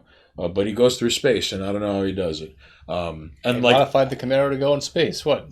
I'm sorry, we can figure out galactic travel. We can't get cars in space. Out your mind. I mean, if the Jetsons can do it, Star Trek can do it. I'm just no. But this French guy, Picard embodied the ideals that they wanted in a leader. Yes. He was the man for the job, and he never, like, even when he didn't do well, he ended up coming back and either, like, apologizing for his faults. Although Smoke Meth 720p, I sometimes wonder if Starfleet deliberately picked Captain Picard knowing that he didn't want to be a family man, knowing that, like, he would devote him, kind of like General Mathis, never married, no kids, so, like, he's going to devote himself with, like, monastic focus to this fucking thing. So I think, like, that might be an underlying variable in how the French guy ended up as captain. He was perfect for it. Because he was able to, like, keep the fucking bridge cool when like Captain, like 97 warships from the planet Hibbity Jibbity are coming, and he would just start giving orders, but like he would keep his cool. Like, come on the screen, I'm gonna threaten him a little bit. Yes. It's fine, I got this, and then he'd talk his way out if he had to. So real quickly, Mr. Mystic Shorts, did you see the Space Jam trailer? No, I did. No, I did not. I did. Remember in The Simpsons when the rocket to escape Earth was flying into the sun? That's my Elon Musk escape the rotting Earth conspiracy theory. You must be careful trusting a man named Elon Musk. I love how in that episode, two things. One, like Homer and Bart think they get into the right, there's one going to the moon and one going to the sun, or I think Mars. I think the point is there's the good ship and the bad ship, and Marge and Lisa end up on the good ship, and on the bad ship there's like Spike Lee, Tom Arnold, Rosie O'Donnell, and like they don't realize they're in the bad ship until it already takes up, and like Homer and Bart are like, and like, and then you hear like Rosie O'Donnell all like bang bang bang on the trolley. They're like, what's going on? And he's like, hi, I'm Tom Arnold. Like, they had me tied up because they thought it was going to be a problem, but I'm a big guy and I'm good with nuts. Hey, the food's not bad. And he's just like jamming canned peach into his mouth, and you see it like on his like face. And Spike Lee's there. So okay. I don't remember this, but sure. That is the episode Mr. Mystic Shorts is referencing. The second thing about that episode that always stood out to me is when like the army person is like, okay, well, like Lisa, you were chosen, like they have the bit where like they're in Springfield Elementary, and they're like, well, there's like a limited number of people that we could like put on the ship, so like, we're gonna be taking like blank Lisa Simpson, our state championship volleyball team, and like the bullies are on it, and you see like Kearney, and like the ball is spinning on his finger while he's standing right there, and Lisa Simpson is among these. So like the army guy is like, okay, now Lisa, you have to make a very important decision. You only get to pick one. You only get to pick one parent, Mom, and they just walk in like that's it. This is end scene. Cut to Homer and Bart like looking for a ship to get into. As far as the Space Jam trailer, Mr. Mystic Shorts, which you haven't seen, no. I can kind of, I guess, shorthand it. LeBron James wants his son to be athlete. LeBron James' son, no one athlete. Mm-hmm. LeBron James' son sucked into digital world via Digimon-style graphics. LeBron James go after son. Don Cheadle as Don Cheadle, but digital. Because I can't imagine that character has any other... Because he acts like Don Cheadle. Digital Cheadle? Oh, it's Don Cheadle, but he's... Cyber Cheadle. He's not playing a character. It's just Digi like... Cheadle. No, it just looks like Don Cheadle. But he lives in the Digimon world, because that's what it looks like to me. Don Digimon. Sure. Don Call him whatever you want. Digimon Cheadle. My point is, it's Don Cheadle being casted as himself to play this character, who I guess is in charge of the digital world, and is like, I have your kid, and for some reason, I'm sure the plot will make up a reason why he wants the fucking, like, fat, artistic kid that doesn't do good at sports. And then he's like, all right, you're going to go up against my goon squad in basketball, King James. But I get to make a fucking dope-ass, like, digi basketball team. You got to go play with the rejects. And he ends up with the Toons. And then we get a bunch of very bad cutaway jokes, like LeBron James going for the Michael Jordan dunk and, like, hitting a digital, like, transparent wall.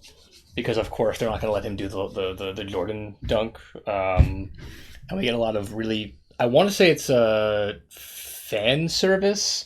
Because it shows, because like I think it's a Warner Brothers film. It shows the audience, and it's just like characters from all of Warner Brothers. And the Droogs like, from A Clockwork Orange are in the background in one shot. I think I saw a picture. There's a that. lot of weird shit in the background. If you saw in the background, like if you saw dudes in white wearing bowler hats and suspenders, and some of them had sticks. That's from A Clockwork Orange, which is what the fuck does this have to do with Space Jam? According to John Woo, Space Jam, but with LeBron. However, I believe I was told that there is an absence of aliens. Oh yeah, the I don't know what they called them. Whatever the fucking goon squad is, the bad guys. The Monstars? Well, they're not the Monstars. They call them something else in this. They are not monsters. Oh, so they're just the not Monstars. They're like digital... They almost look robotic. Like, one has, like, 6 arms, and one's, like, a giant, like, Frankenstein monster. Right. Yeah, like, exactly what Mr. Mystic Shorts is saying. It's, like, the whole, like, Ready Player One, the whole background is just, like, every IP they own the rights to, they just made, like, a CGI background model of it and threw it in the background. So, like, when you're sitting there, you're like, oh, and that guy's there. Like, fat Danny DeVito Penguin is in the background from the Batman movies. Really? Because they own the rights to it. So it's just, like all these random Warner Brothers characters. Hey, let it be known that Batman Returns is where Danny DeVito is from. Ladies and jerks watching at home, Batman Returns on Super Nintendo is one of the greatest side-scrolling beat-em-up games ever. Game. And it's pretty fun. And what makes it great is that, like, when you do fight the titular bosses, no, they have like 11 health bars. This shit goes on for a fucking while. But yeah, so the movie looks terrible. Right. Mostly because I feel like the charm of the original, even though if you go back and watch that movie, it's still not good. The charm of it is that, like, okay, you get sucked into the Toon world because there's a fucking... there's a basketball game going on. And Looney Tunes. But the Looney Tunes are challenging these fucking aliens from, like, if I remember correctly, it's like this janky carnival planet. Whatever. Things go wrong in the best way possible. And they have a general manager of sorts. Yeah, and the Toons get involved in a fight, and then, like, in order to win, the fucking aliens know they gotta cheat, so they cheat. And then they get Michael Jordan because the monsters cheated. In this, it's like digital world nonsense. They get Michael Jordan. They also got a couple of other like NBA All Stars. Well, yeah. The monsters take their abilities. Right. Now, that's why they all look like because they took the ability of someone, so now they look. And it like was them. kind of funny how like it was a sort of unofficial way to be like Michael Jordan isn't the only like good person, right? It was a kind of neat way of world building because like I think Larry Bird was one. I could be wrong. Was Charles Barkley one? I don't remember who it was. I haven't seen it in so long. Although it is kind of a slap in the face that it was like, we took the powers of 5 of the greatest fucking basketball players in history. We have Michael Jordan. Oh, wait, Mr. Mystic Shorts goes cartoons. Yes.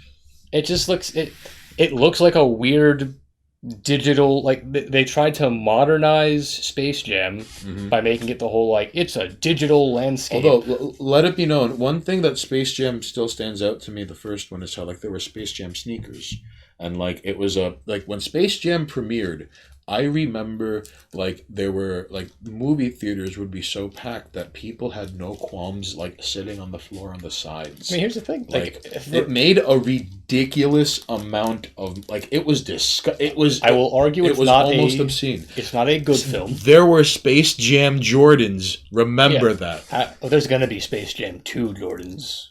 Bet money. Oh no! Bet fucking money he's gonna fucking get his hands on that shit. Why wouldn't he? So now hang on, I just want to catch up on Twitch chat. Smoke Meth 720p. Digidon? Let's gonna go with Digidon Cheadle. All right, I'll meet you halfway. Real So, Siggy. 50. Oh well, and I can either. Hey, listen. Did Kool-Aid steal John Woo's account? Let me know. John Woozo, $50 says there's a Trump joke somewhere in there. Of course there is. And Not Kool-Aid goes, I was going to go there, but I like to play to all audiences. At John, because Not Kool-Aid like Wu-Tang is for the children. What do you think of the new... okay, so let me fast forward. It's supposed to be Roger Rabbit rules. The human stays human in the 2D world, and the toon stays 2D in the real world. It gets them both wrong. Oh yeah, I didn't talk about that. The Toons are 3D now. That is shenanigans. Like CGI modeled Looney Tunes. It doesn't look good. I mean, for CGI, it looks fine, but for Looney Tunes, as Mr. Mystic Short said, it should not be that way. They should be cartoons. Question. And they're 3D models. Number one, would you like to get some drink? I'm good right now. Okay. Two, just before I forget about if every state, separates. Yeah. No. If every state separates and now, this whole ordeal is abolished. One state, all right, even though Texas can kind of hold its own, there are a couple of states in the Midwest, like Oklahoma, I think would be able to hold its own. Because, it shares some of the terrain of Texas, but, places parts of the Midwest are kind of self-sufficient as is. Yes. And that's what I was saying. The Midwest would be, it kind of would go on business as usual, minus federal taxes. However, even though, of course, Texas will be the most advantageous positioned state to move forward, it's going to be like no one saw Oklahoma coming, even though it has, hold on. Oklahoma would never let itself get absorbed into Texas. That's right, Not Kool-Aid. No, it would not. Let me use the bathroom real quick. Entertain the folks. Ladies and jerks, Not Kool-Aid may or may not have been screaming "Go Sooners" Let's not hit the camera at the top of his lungs at a Texas A&M game, but that's neither here nor there. But listen, Oklahoma would be able to hold its own quite well, and God forbid there are now 50 independent, whatever you want to call it. Monoxus and I were discussing earlier, for anyone who's tuning in now, and we're let's say, the federal government is absolved and, all the 50 states have to fend for themselves. Texas would do quite well, considering that they have oil, cattle, military bases, the Gulf of Mexico, but they would have to fight an immediate border war with Mexico.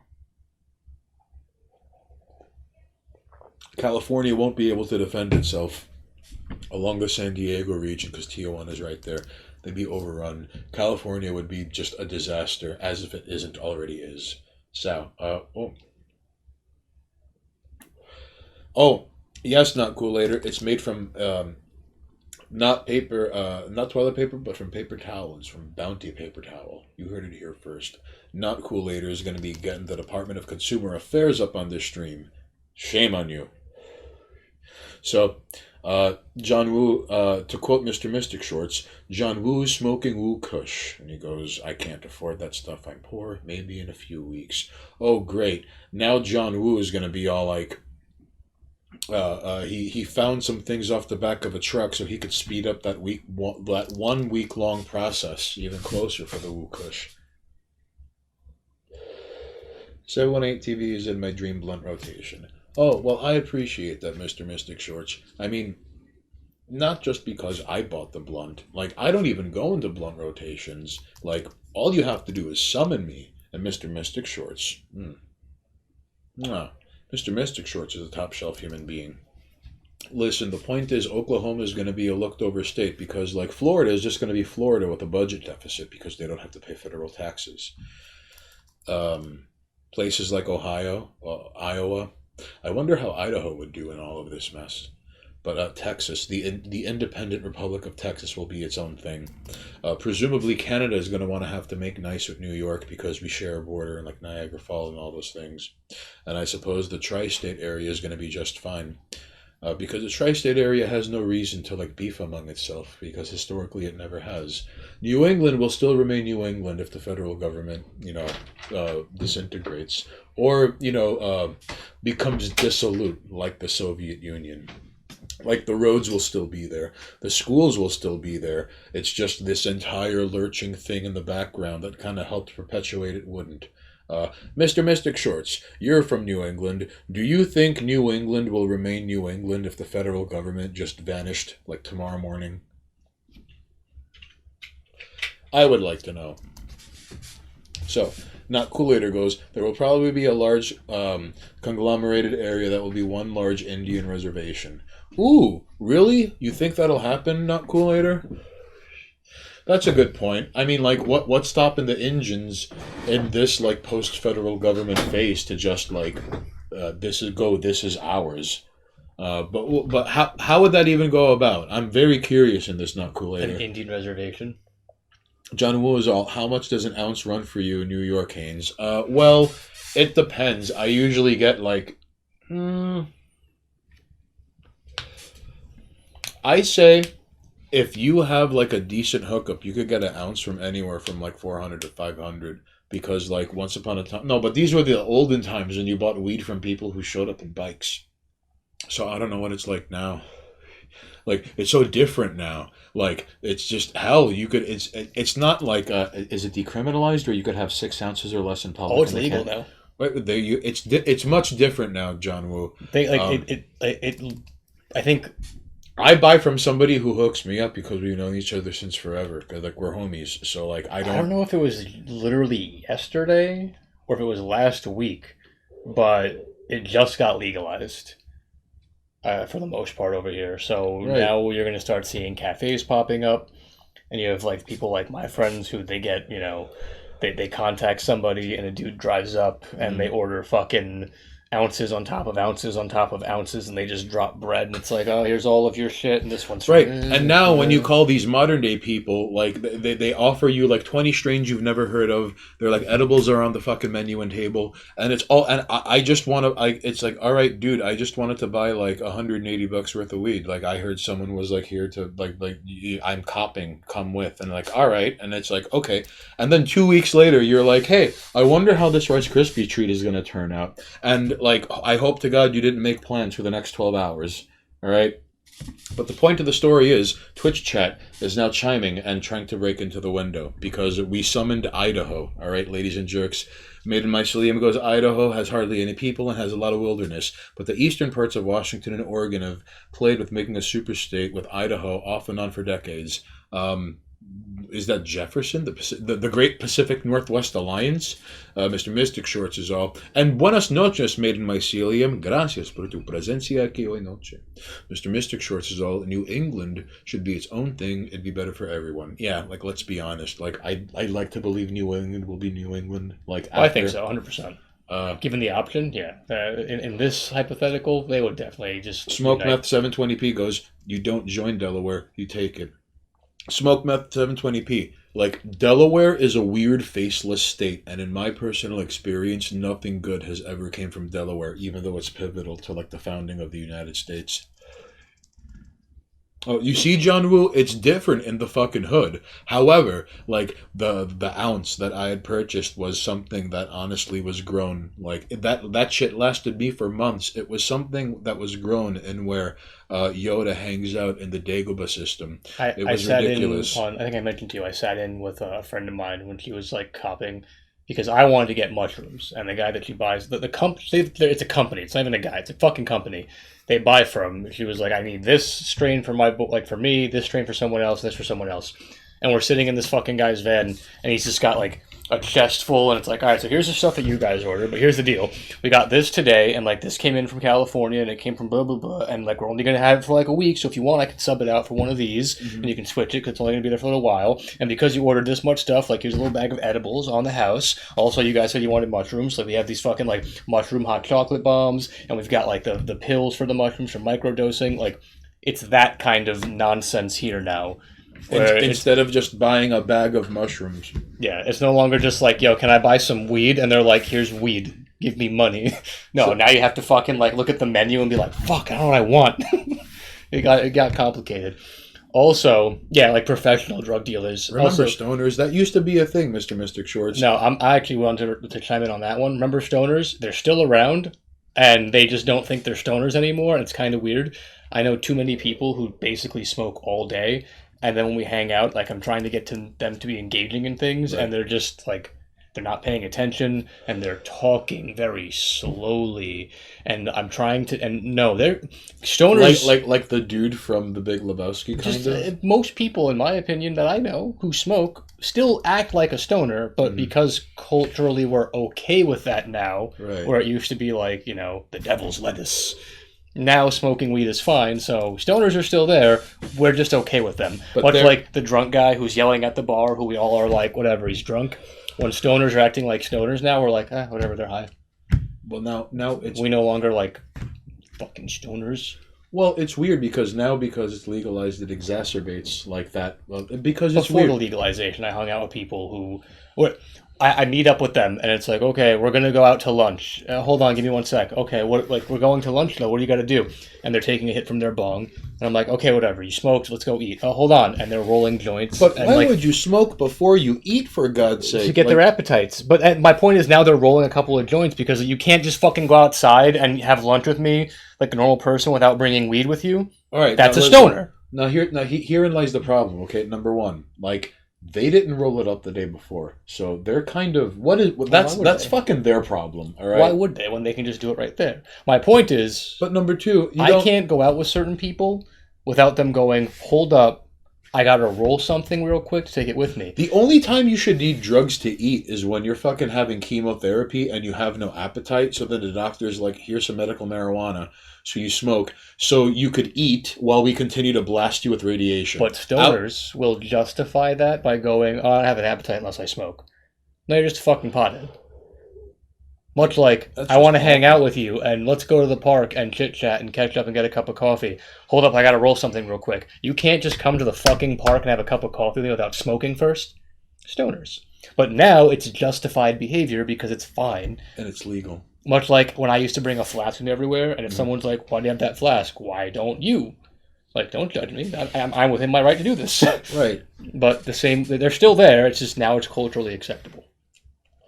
So, Mr. Mystic Shorts. I hate that shit too, really, human being. Like, I don't mind people smoking. I think it's perfectly fine. But when they have to have, like, I have to smoke when I wake up, and then an hour later I'm going to have my coffee or my tea, and I'm going to, like, hit the bowl, and then before lunch I'm going to, like, smoke a joint, and then in midday I'm going to take my, like, lunch break at work, and I'm going to, like, smoke another joint, and then before, like, just... And that's commitment I can't relate to, and a real human being... ridiculous. Gracias tu presencia aquí hoy noche. There you go, John Woo. But that makes sense. Like, it was bulimic and it helped him eat. Right, okay, yes. Fair enough. So... remember straight weed. Mr. Mystic Shorts remembers. Mr. Mystic Shorts may also or may not made be it working mycelium, for Pepperidge Farms. Basically chiming in with what I'm saying, like seeing weed become normal has made me get sick of it. You see a lot more of the negative behaviors, now they don't have to hide it. Exactly. Now that it's just normalized, once you normalize something... I can't eat without drugs, but I'm totally not addicted. Yeah. Well, once it's normalized, they can have all the negative aspects of it be open, and you just don't question it 'cause it's normal now. Well, you see, here's the weird thing about like stoners in that culture, which it was really weird to see for like years, like people who either thought they were edgy or old hippie boomers or whoever, like people wearing like psychedelic print shirts with like weed leaves on them, and it's like I just felt really. But that had existed, and like Monoxus had described, people who talk really slow, man, and as maybe Bukowski was right in this point, where like there's an interview where Bukowski's like, if you're gonna do anything, drink, all right?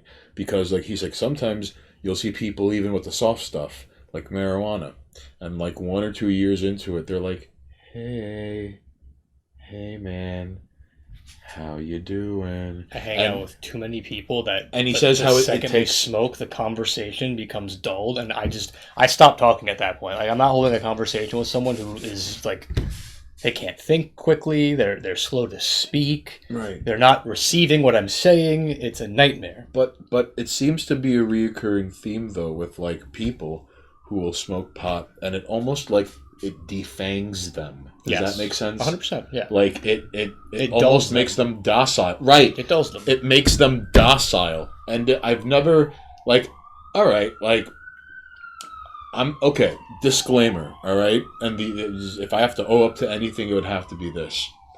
I'm not saying pot makes me a better video game player, but pot makes me a better video game player. Once upon a time, I reset my record in Team Fortress 2. Like, I had enough of this. Whatever, I could do better. Just because, like, you know, and I took a screenshot because I could never beat, like I inherited, like, my brother's old Steam account. And he got, like, 119 points in a fucking life as medic once. And I'm like, I can't beat that. I could never screenshot, all right? Okay. So, and he had, like, I could never beat his like, a demo man soldier. And, like, yeah, demo man soldier and medic. So, on a whim, one day, I'm like, reset record, all right? Now there's going to be my records, all right? And I got high as a kite. And then I play Pyro. And I got 37 points in 1 life. It was like 20-something kills, like 11 assists. I was king of the hill. Okay. So I had got like 14 points in 1 life as Pyro. And, you know, just take a walk around the block and come back like, okay, shit, yes, WASD, okay, good. 37, and there's just and this is the windscreen, and it's like whenever I used to play Pyro, I would change my name to You're Fired, but YOUR space fire, like You're Fired. Yeah. And every once in a while, I'd catch people like just just stop, like I know they're typing something, all right. Because after I kill them, they just know it's like, why would you stop in the middle of King of the Hill? Like, you're a Pyro too, for God's sake. Shame on you. Actually, you know, it's spelled your. It's so a real human being. Thank you for joining us. John Woo is all, dude, pot makes me so good. Like, it slows your reactions down so much where you could calculate everything. Before you know it, like, you're parrying shit in Street Fighter 3 when you shouldn't. Like, on a whim. You're like, I'm just going to play Makoto and slowly, like, lurch towards someone and then, like, grab and then punch, kick, punch, grab and keep doing this shit and then you're parrying things. Like, every once in a while, like, you could hit a stride. I hate to say that. I mean, I'll admit, like I'm more of a drinker than a smoker, and I like to play competitive games every once in a while. And there's a perfect middle ground where, like, a few drinks in, once I'm feeling pretty good, I'm way better in fighting games. But that's mostly because, like, if I'm playing a fighting game sober, there's some nerves to winning. Right. Once I'm drunk, I'm more loose. I don't care too much, and then I play better in general. That makes sense. Once I'm relaxed. If I'm, like, fucking shaky and nervous, I'm right. over-calculating my moves. But once I have a few drinks, I start slapping people up. I don't care. Now I'm having fun with it. And then there's too many drinks, and now I'm not even moving properly. I'm not paying attention. I'm barely even fighting. Fierce. Forward smash. And don't take that into account when I'm playing Little Mac. That's how I always play Little Mac. Spam smashes. One of these days, we're going to have a Monoxus trashed Little Max stream, all right? Mr. Mystic Short. Not going to lie, according to a real human being. Really nice to use a herb vaporizer at the movies. It smells like burnt popcorn. Burnt popcorn smells and tastes, more importantly, like failure. Mr. Mystic Shorts is all, biggest weed lie is that being high equals creativity. It can be, but that's if only you don't just veg out. It's not really correlated. Yeah. Right, because there's cause and causation. Senpai Apple Pie, gracias por tu consideración, and thank you for doing your part. Thank you for tuning in. What a name, Senpai Apple Pie. I'm not going to lie. I like it. That's a pretty top shelf name. I'm almost jealous. Maiden Mycelium goes, something I've noticed with pot is it seems to like some people lose the ability to judge the stuff they make. Not everyone, but I've seen some stoner artists not realize their work stop being good, and it scares me. With Pyro, I always killed exactly one person, then died. Could never rise above mediocrity. Well, taking one life for every life you spawn, that just evens it out, so you're kind of breaking even. Also, Senpai is the 67th follower. 67th. All right, 67 degrees is some magnificent fucking bullshit. It's a magic number. It is. Listen, so Senpai Apple Pie, you have been bestowed badge number 67. Wear it with pride. It is a magical number. A real human being chimes in with, I think weed has a correlation with creativity, but the weed we have today is completely different from the weed of the past. Oh, that's true. I mean, back then it was just something someone grew in their closet or with hydroponics or in their backyard, and now it's subjected to like cyber mechanics, and they've perfected it like they're trying to cure cancer. Not Kool-Aider goes, did you guys see that Twitter hired a third-party law firm / private investigator to look at Twitch streamers' offline behavior to make sure they don't break any rules? I saw that. Wow, that is some next... Whoa, but you see... Yeah, it's Twitch. You meant Twitch. Twitch, not Twitter. Okay, so listen. That is just a perfect example of how like the line between meat space and the internet... Like that membrane is slowly being disabled and disintegrating, and now people whose livelihoods are made by being online, their offline life is being held to the same standards, and that's kind of insane. The most interesting thing to me is that I feel like there are people on Twitch who play characters. Right. Even if the character is close to what they actually behave like, Mm-hmm. there are people who have a caricature of themselves as their Twitch persona. Not everyone on Twitch is just sitting there going, hey, this is who I am. I play the game, or I do the painting, or Right. I sit in my bikini and hump the banana boat thing that I have between my legs.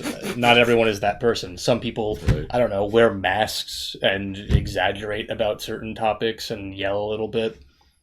And then you would look at them behind the scenes and go, oh, they kind of say that stuff, but not all the time. Mm-hmm. But now Twitch is deciding that every single person's character has to be the same as who they are in real life, which is crazy. Well, right, because they're being held, their personal and private life is being held to the standards of their public professional life. Yeah, it's like asking an actor to always act like the character they portrayed. Oh, well, then Daniel Day-Lewis would easily just, like, he would be a different person every day. He would be like Bill the Butcher on Monday, then he would be the guy from My Left Foot on Tuesday, then he would be like the guy from Twitch. In the Name of the Father on Wednesday. There are plenty of Twitch streamers, even ones that I watch, who are just themselves going, I play the video game, and people are like, all right, I love watching you play the video game.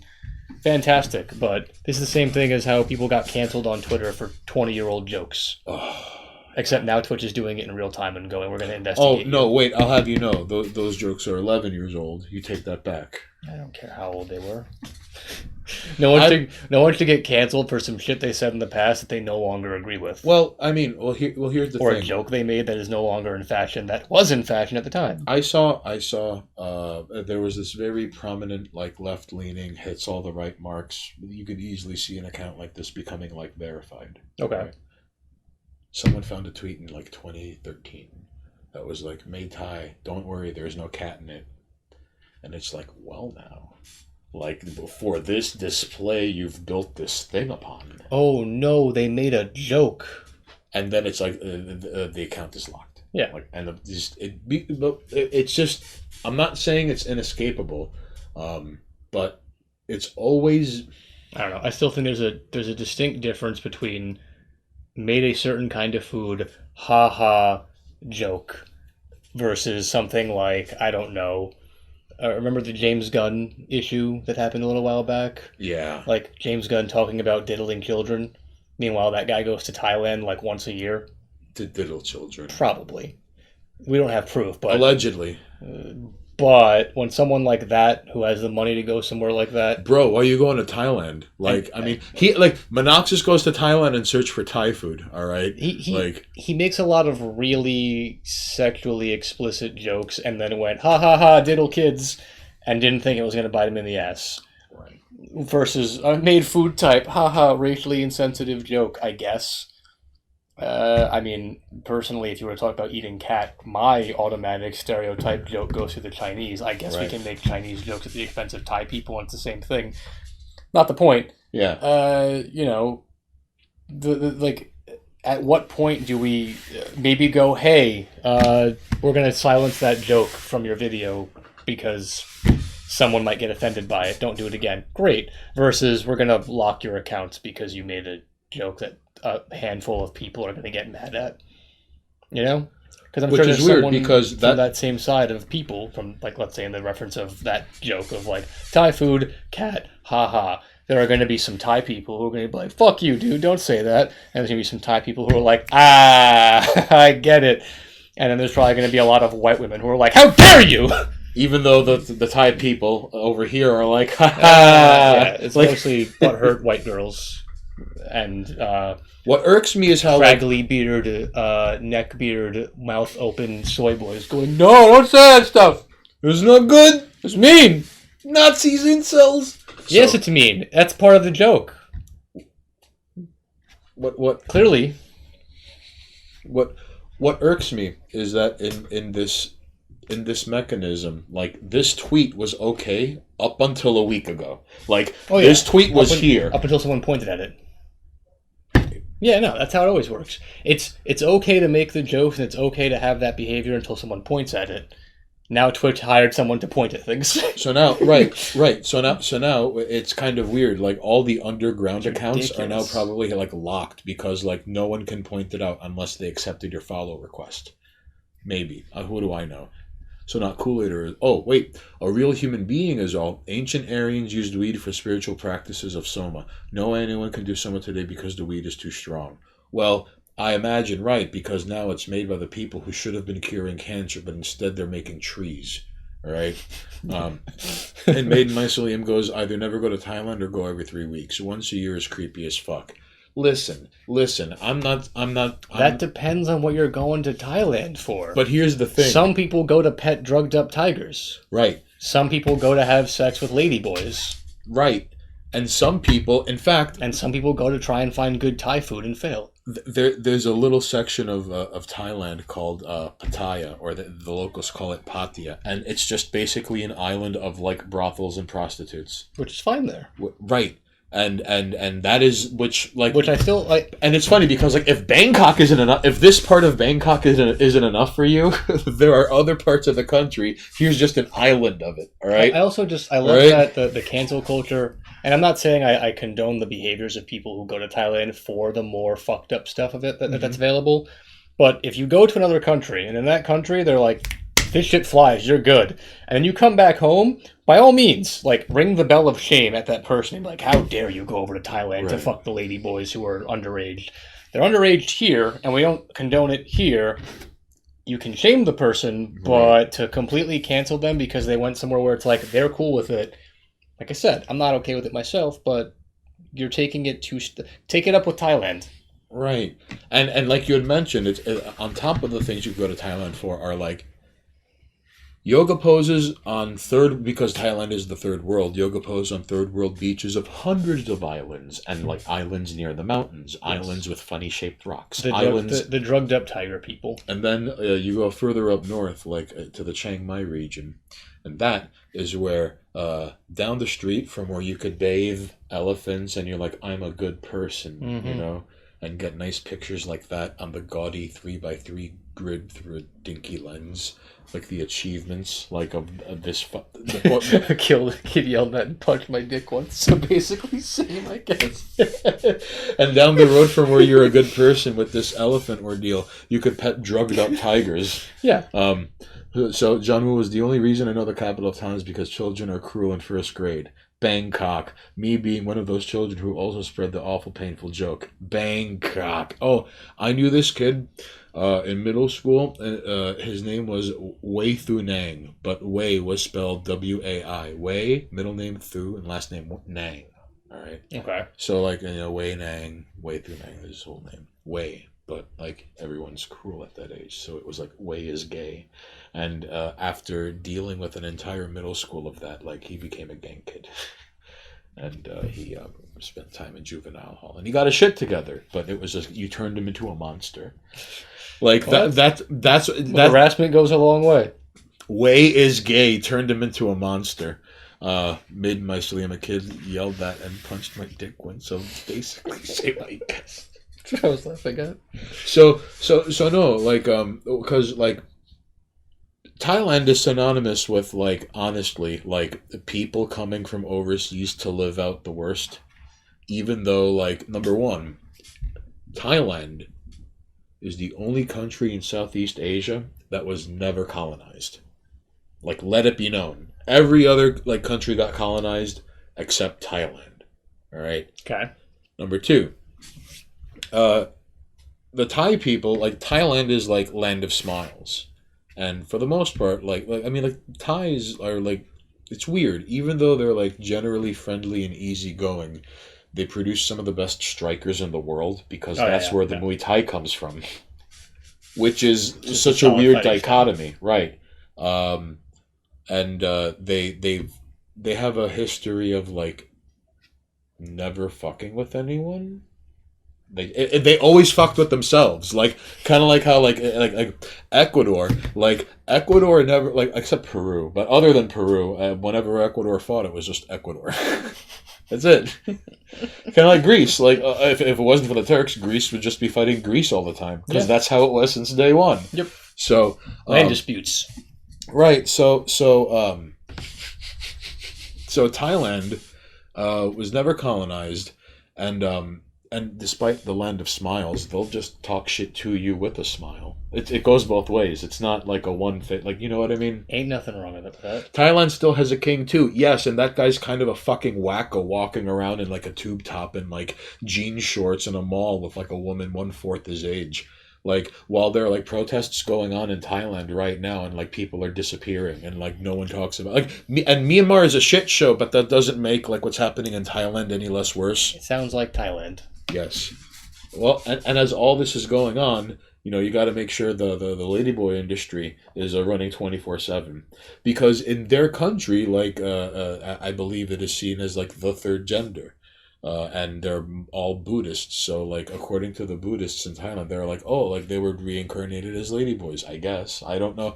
They have their own explanation for this. I mean, if it doesn't. I can't confirm what you're saying is true because I never researched it, but I think we could all get behind the idea of like, oh, you're a dude who like thinks they're a lady and dresses like one and behaves like one, but we're calling you a ladyboy, and you're down with it. I think we can all get behind the idea of like, I'm perfectly fine with it as long as we address that it is what it is. So the fact that they're upfront about it right out the gate, and it's just a part of the backdrop of everything, and no one questions it because you don't need to, because it's true. It's what it is. So and this is what some people come here for. That is a little sad to come to terms with how like for the most part people only go to Thailand to live out the worst.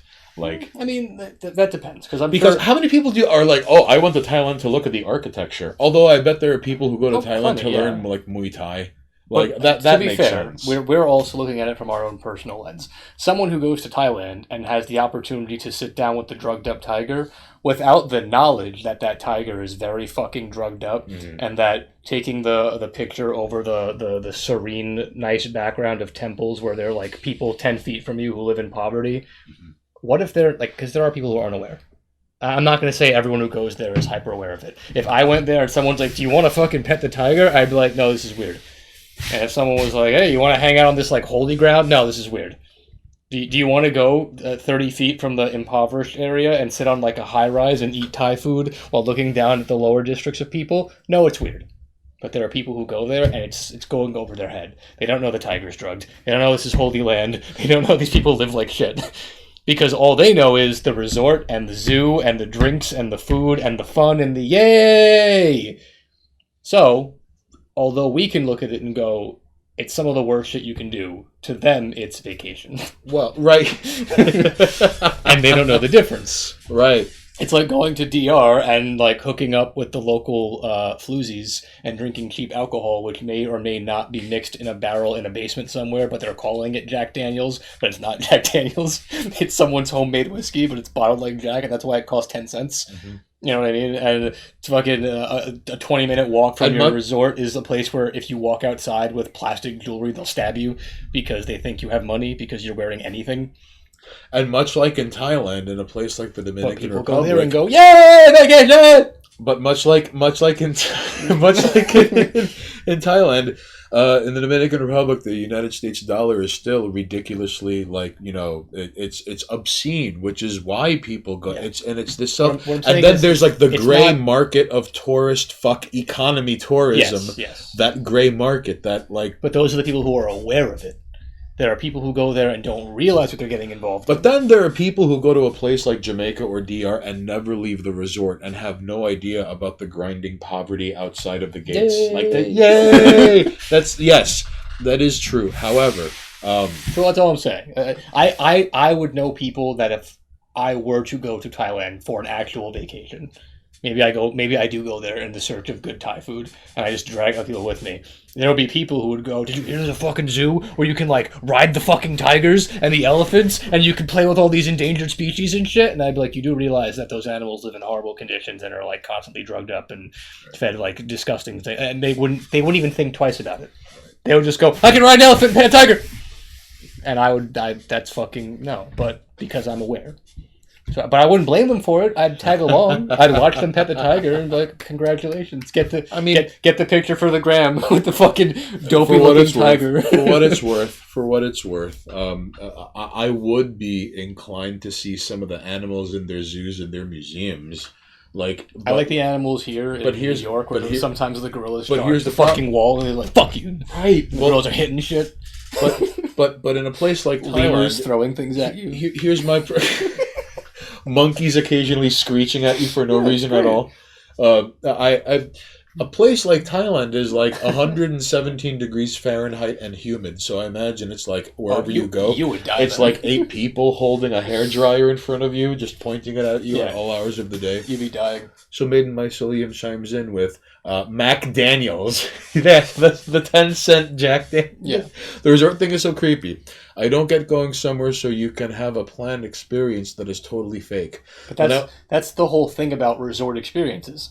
You're going to in some cases, there are plenty of resorts in nice areas. There's also, you could take a fucking tour ship, and it's hey, we're going to be 3 countries in here, 3 I was countries, going to say, and only see the nice shit. Sit down and look up resort vacations, right? Thank you. And don't look at one location. Look at multiple places.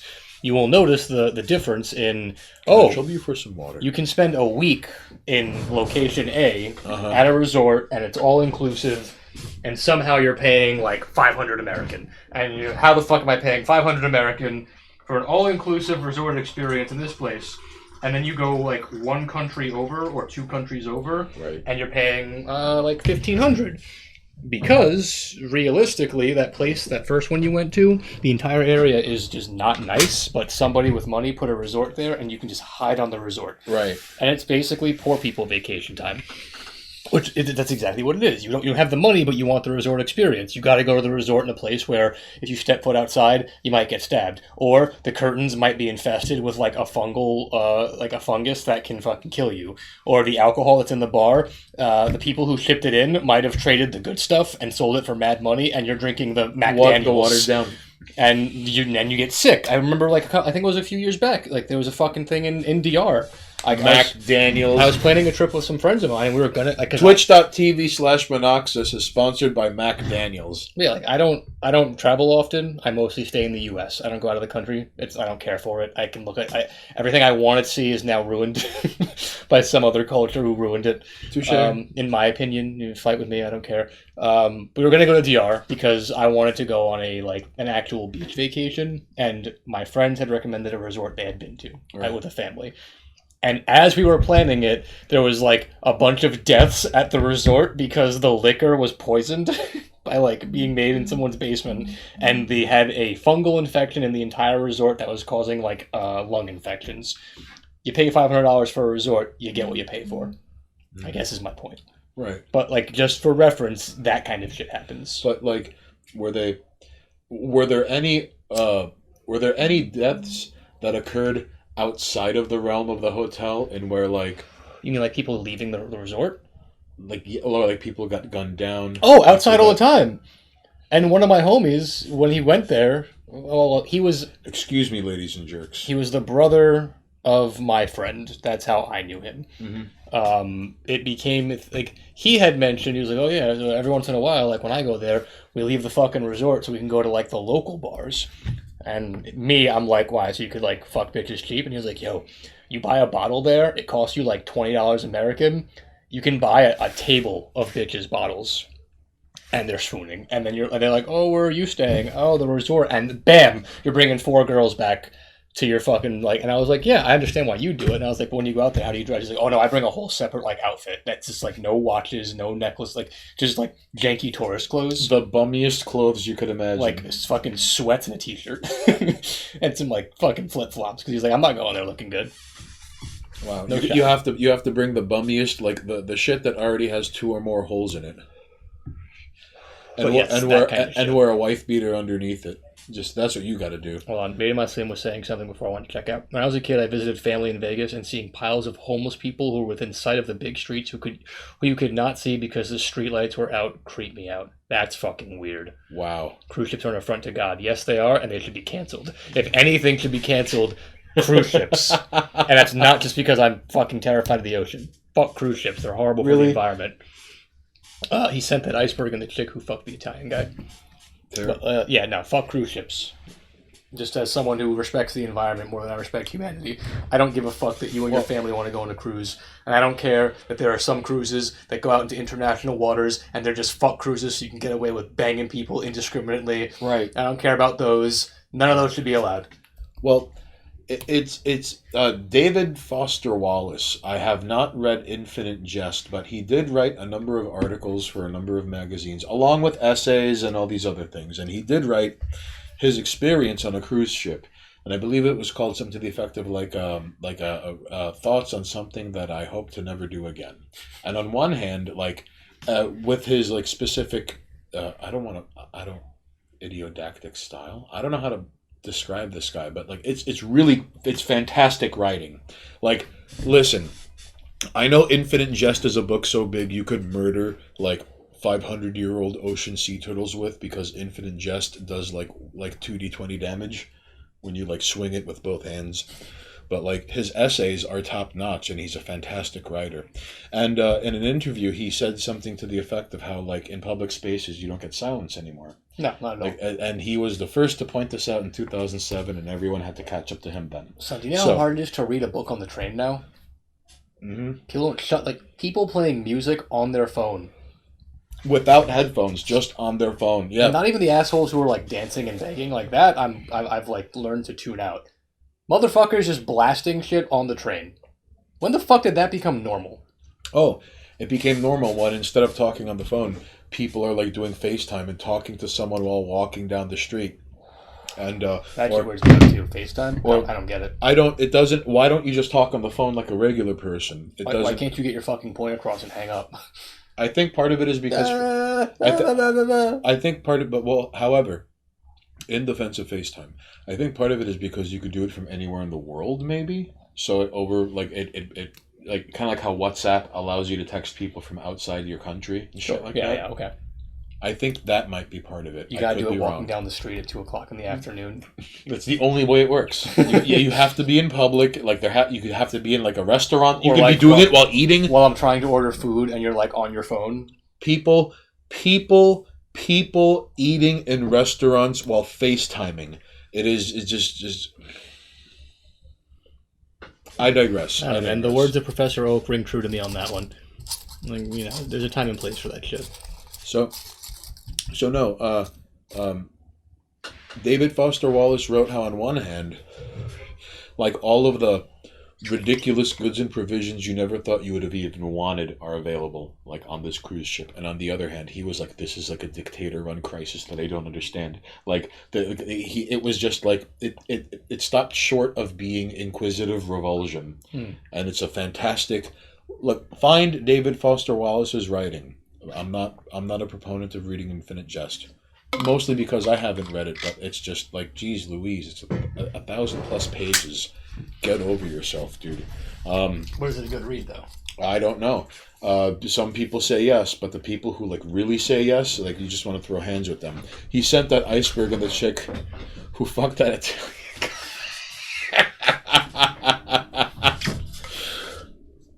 So no. The weird part about going overseas in certain parts. Okay, for starters, like, okay, Berlin was the only city in Europe that had a crack epidemic in the 80s and the 90s. All right.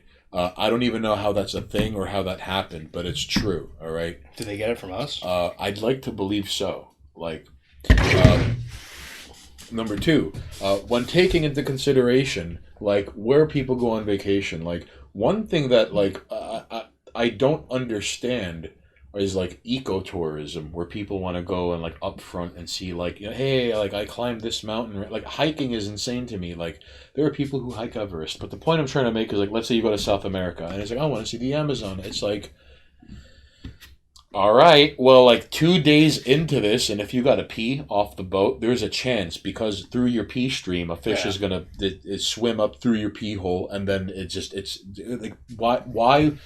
I want to go to where death can catch me anywhere. Like Australia, I sort of get because it's its own like culture and land and whatever. But like at the same time, well, I was gonna say I'd probably never visit just because of the constant fear of everything trying to kill me. And I don't know how much of an exaggeration that is. I'm sure an Aussie could confirm or deny whether or not Australia is trying to kill all of its inhabitants at all hours of the day. Yeah, I imagine it's somewhat true. Well, I would like. Well, I mean. Is that the name of the fish? Australia, where Mad Max happened. Candiru asu, is that the name? Interesting fish, but it only bores into dead. Oh, that's right. The wait. Does it go into the pee holes of dead animals?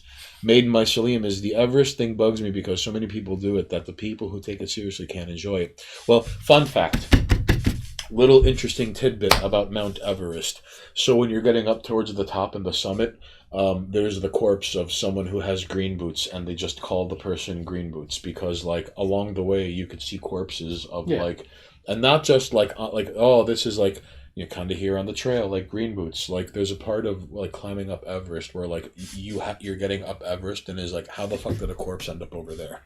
Yeah, apparently it's like littered with corpses. Yes. Yeah, because climbing Everest is something that we're not supposed to do.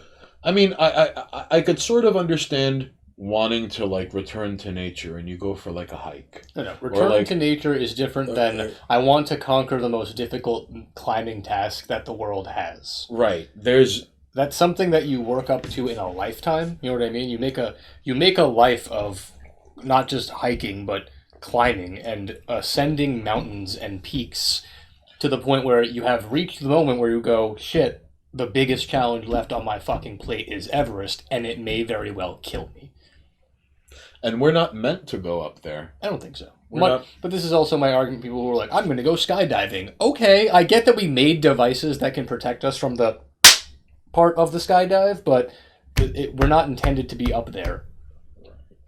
Planes, I guess you have to have a pass because it's hard to travel, and planes is like the only option unless you want to go by boat, which again, ocean, scary, don't do. People who go like deep sea diving for fun are out of their fucking mind. Let me be the person whose life is given up so that when I'm in the deep sea, like I'm swallowed up by a fucking kraken. And then before you know it, like, live on CNN and no one remembers my death. It's all about the kraken this and the kraken that. Not Kool-Aid or all Hamilton's Pharmacology did a good episode where he went to find that LSD toad in the Amazon and he got Montezuma's revenge. Then he had to shut off the side of a boat the whole time. Nice. Karindu's getting owned by diarrhea is an epic move. Maiden Mycelium goes, if there was a puppy stranded on Everest, it would be the most epic thing to climb ever. We need things that are crazy hard but also useful. Well, here's the thing. If memory serves me correctly, the Sherpas from Nepal, is that it? I forget exactly where. It's the Himalayan. Is it the Himalayan mountains?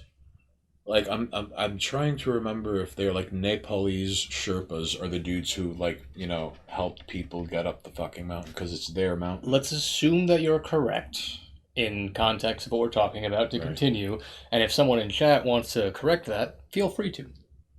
But the point is, Sherpas, mountains, there's purpose to that. Right. But I agree with the concept of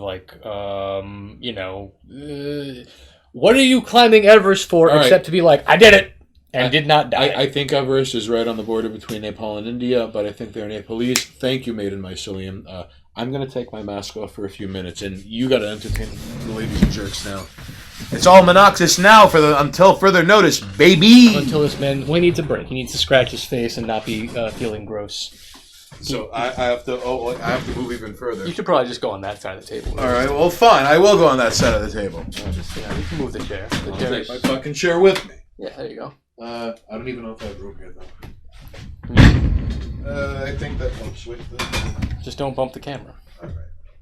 It's okay if everything's a little, Mycelium says, oops, north border with China. I think in reference to the whole Nepal-India situation. Where Everest is. Okay. Either way. What's the fucking, again, unless you spent your entire life climbing and challenging yourself in that way, which there are people who do that all the time. I'm sure that's a lifestyle choice to go out of your way and do that. If that's not what your life goals are, why the fuck are you climbing Everest? Right. Well, I think a part of me wants to think it's like arrogance to some, although to what degree of it being an affront to God, like cruise ships, I think mileage may vary. Yeah. On one hand, I totally get how there are people who are like, I am explorers, and I've been, okay, this is the only way I could justify climbing Mount Everest, all right? Let's say you did some shit like, hey, I went through the Bermuda Triangle, and I came out alive. Right. Which happens. It's not like it's uncommon. Okay, or let's say, hi, I traversed this fucking mountain in Bulgaria or Scotland no one else has. Then it's like, then you've unlocked hard mode. Yeah. And that's Mount Everest. So I get it. And that exists in different people in different countries. Yeah. It's a thing. However, ecotourism is a bit strange to me because people are subjecting themselves to the harshest. Listen, there are no poor people explorers or ecotourists to begin with, all right? These are people who have the time and the money and the energy. They can afford to do that without it impacting them. And in the most egregious of these cases, Monoxis, they could afford to do this because it is a lifestyle, you know? What did Maiden Mycelium? I can't read from here. I'm sorry. So first off, I get climbing if you really give a fuck. If you want others to make it easy so you can say you did it, I see that as touristy and gross. I think we're both in agreement on that. If you need someone to hold your hand while you fucking trek across the mountain or do the deep sea dive, right. You don't care about it. You have someone who's carrying you the rest of the way. So you can go, I did it! I did the thing! And then the thought of me being a fat tub of shit clogging up the line while a guy who was trained his whole life for this moment would humiliate me while he was stuck behind me. Yes, 100%. Not that I'd find myself in the fat tub of shit position, but the last thing I want to do is slow somebody else down who's been meaning to do something because I'm in their way. Or in the instance of Everest, if someone has to hold your hand and make sure that their crew of people goes up there and doesn't die to the elements because of the fact that they're untrained or not ready for the challenge, imagine the pressure you put on that person. And then imagine that person dies, and now the whole fucking expedition is fucked. Because what if that person is... Because everyone's carrying gear, right? Well, even the most trained professionals die. Right, okay. Things happen. Well, all right. I imagine Blizzard madness. Statistically speaking, I'd like to believe that once every 3 or maybe 4 years, a skydiving accident happens. Sure. I'm sure it's more common than that, but okay. I have to assume that there are annual yearly incidents. Right. There's no way people don't just fucking drop dead from skydiving. No fucking way. You can probably look it up, to be honest. Well, it happens. I don't want to say it happens often enough that no one gives a shit about it. It is infrequent enough to fly under the radar. Yes. Even though, whenever people talk about, all the lives guns claim in this country, you know what else claims lives in this country? Not cool later. Cars. We get one a year just in my town here in Florida, sometimes more. You see? One a year, just in that town. So yes, it's frequent enough. But God knows if it's one every year, how many people are doing it every year. and then you hear the statistic of, oh yeah, one person in this location dies a year, times number of locations in the country, give or take a few for error, because I'm sure one location has more than one, and some has 3. And also depending on the size of the place. And there's a place that has 0 because they're really on top of their shit. But the point is, it's not the number is not 0. Right. You jump out of a plane and pray to God you don't die, because statistically you won't. But you could be that person who makes the statistic necessary. You're gonna be the guy again. You're gonna be the guy who goes deep sea diving and you get eaten by a kraken. And no one gives a shit because it's all. Then the Kraken News Network becomes verified on Twitter. You're the person who went deep sea diving, and the guy who was supposed to check the air tanks and make sure everything was filled made an error and didn't properly read it or refill it. Your tank is low, and now you're deep under the ocean with a quarter of a tank. Whoops! Oh, man. Because a person fucked up. Like, what do you want? Although, like... You're the rare case of, yeah, we swim around with all these sharks, and they usually are in the middle of feeding, and they're fine. And then that one, like, what is it, tiger shark, you just don't give a fuck, shows up and is like, you're food. And now you're deep under the ocean with a giant, like, gaping bite wound, and they gotta get you to the surface without giving you the bend so they can apply bandages and hope to God you don't bleed out while you take the boat back to shore. And by the time you get to the shore, you're, like, fucking pale and dying. And as all this is happening... Because you're that one asshole. After the initial bite, like, other sharks are gonna be like, yo, you smell that, dude? Like, It's like how there are plenty of beaches that have sharks on them. You don't hear a lot about shark attacks. But you don't hear about 0. Well, it's true. But again, like, just a circle. How many places can go days without incident? Like, honestly, 0. Like, listen, cars alone, because, like, listen, every year, people driving weapons among weapons, they fucking die. All right. We invented parachutes. To drop troops into enemy territory. All this macho shit is people LARPing as their grandparents. Yeah, kinda. Okay. They were made out of necessity, not for fun. But this kind of like wraps a little bit back around to the Montes Burwas piece in Ghost Jail about how people, the idea of like LARPing as our grandparents, the wars never fought, the challenges we don't get to face because all challenges have been met. Motherfuckers jumping out of planes with parachutes because they have no good reason to do it. Now they're just like, whoop, I'm doing it for fun! Because they can't find a legitimate reason to have to jump out of a fucking plane. For fun? Are you out of your mind? Well, fucking play video games, read a book. Just real quickly. A friend of mine, Grumples, he says he wants me to show you this. Okay? So long story short, one of these days, I would like to get him to explain what port is, but the gist of it is there's an app and there is a crypto, and it is like I think it's federally backed, so it's not this like people earn port by scanning packages, and you basically get crypto, and each one is like a little bit less than $100. Please explain and tell us how to get involved. So Grumples, listen, I'm off camera right now, all right? But Grumples, if you're watching, you need to get on chat and explain this to Venoxus. I showed him the text, all right? Just fucking find me on Twitter and message me. I'm on there. Explain. I don't know anything about this shit. Either way, a cool leader is correcting it. The parachutes were invented by the French who jump out of hot air balloons for fun. That's the French, and I don't know, should I make a French joke, or is Twitch going to cancel me? Well, I think... insert joke about the French. Haha, Twitch, gotcha. No, but here's the deal. Why the fuck would you jump? You know what? Do what you gotta do, people. Have fun however you have fun. I'm not jumping out of planes with a parachute because I don't think it's the natural way to have fun. I can play Monster Hunter for the next 60 hours and enjoy myself like crazy. I can go lay in the park and like read a book and smoke cigarettes and like play with puppies, you know? I don't know. Why do jumping out of planes, why is that the thing? Well, I think, on one hand, I would like to believe that it is the existential folly and nihilism. Smoke balloons. Weird. Smoke balloons? Yeah, there used to be smoke balloons where they would start a fire, throw a tarp tied to a basket over the embers, ride the heat column into the sky, and then parachute down.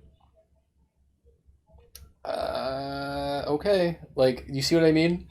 that just sounds like a bunch of things that can get you hurt. Right. And someone was like, this sounds like a good fucking time to me. I don't get it. On one hand... It's multiple steps of possible death, pain, and torment for adrenaline rush in front. I hate to keep beating this dead horse, but one, they could afford to do this nonsense. Fair. All right? Yeah. And number two, I believe... I'm just going to keep being outraged by the stupidity of people who can't have fun in, like, I guess more mundane ways. I guess that's the best way to say it. Well, this is what I'm getting to, all right? I don't know if it's What's up, A of the H? A of the H, what's good, son? Listen, I'm off camera. You're just gonna... everyone's gonna have to be coming by and be like, where the fuck is this guy? Well, right? A of the H chimes in with, you could argue that anything relating to space is kind of the new frontier for doing the impossible, at that and the deep sea. And then mycelium, also drugs. Which, you know what? Fuck space, fuck the deep sea. Drugs I'm okay with. I think drugs is fun. But herein lies the problem with the deep sea, all right? Like, we will never get to the bottom of the ocean. Oh, we will. No, we won't. Yeah, we will. Once we get past 20,000 feet, anything we craft goes lower than that. It just implodes on itself. We're going to need materials from off planet. And then we wake up Cthulhu. That'd be great. End of days. Because we couldn't stop poking. We have all of these things, but we couldn't just stop poking, you know? We got this great advanced civilization. It's not going very well. We can't even get this shit together properly on this planet. Let's just keep poking deeper and deeper until we wake up something that goes, how dare you? Well, here... Actually, that would be an amazing concept where, technically we should be able to get there. You all went out of your way to find off-planet materials so that you can get to a place where the Earth itself did not give you the proper gear to get to. That's kind of like Metroidvania-ing Earth through the solar system. And you find nightmares down there because the Earth did not give you the utensils and the materials and the gear to get down there. So you had to go somewhere else and you weren't supposed to. Right. We have to Metroidvania our way to the bottom of the ocean. Mycelium, just tie a rocket on your neck. Oh, did you mean alive? Yes.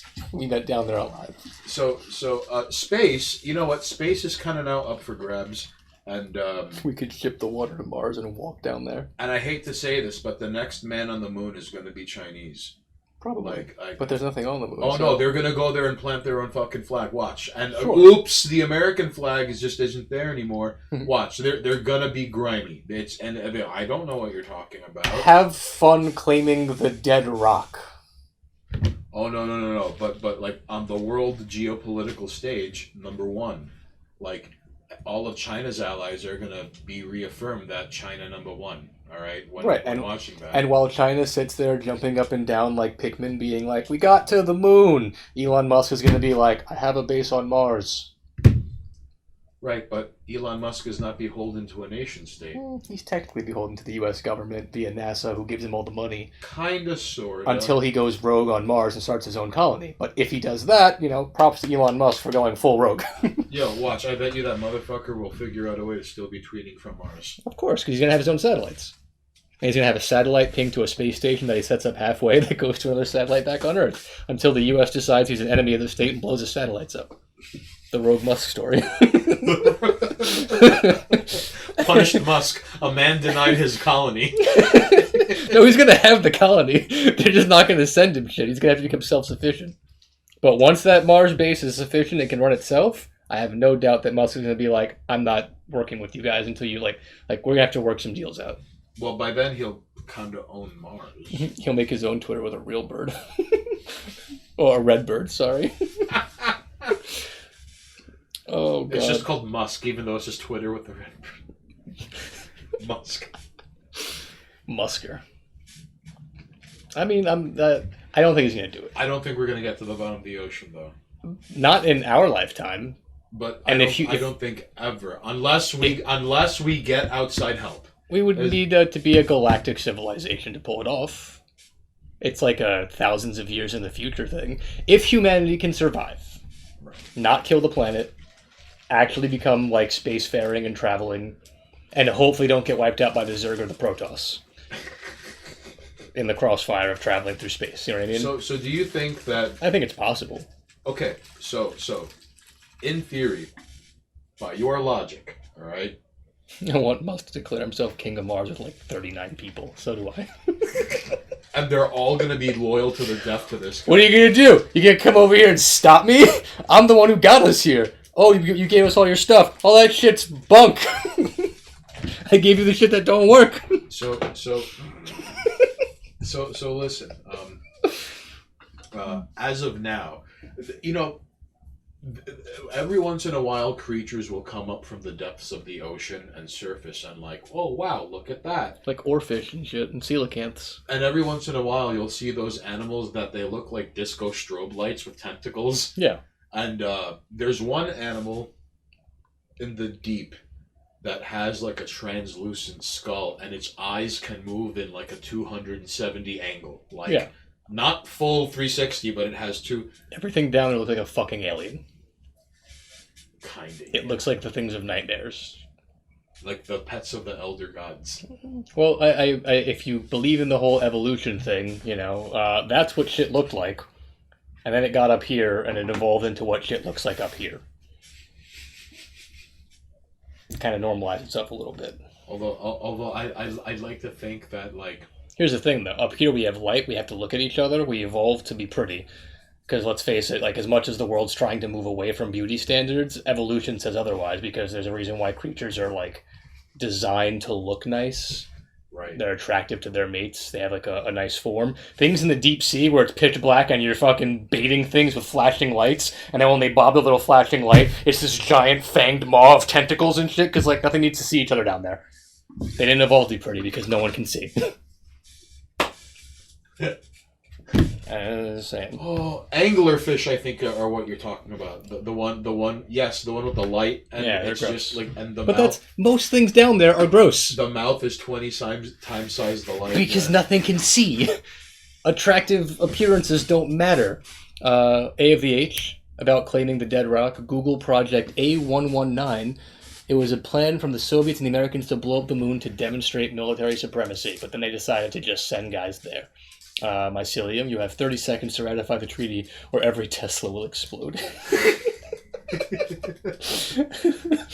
Not cool later. In the deep sea, the size discrepancy between male and females are like 2,000%.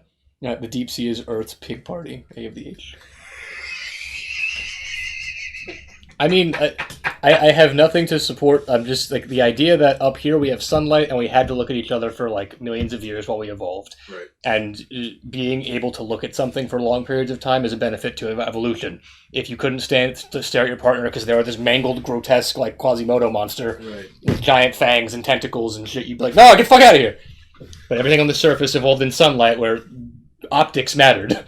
For all we know, all right, perhaps A of the H has such a deep and profound understanding of the ocean is because he himself is actually an Indonesian mimic octopus that has hijacked a laptop from a ship that has Wi-Fi. John Woo's got to go, but take it easy. Yo, John Woo. Have a good night. John Woo, buenas noches.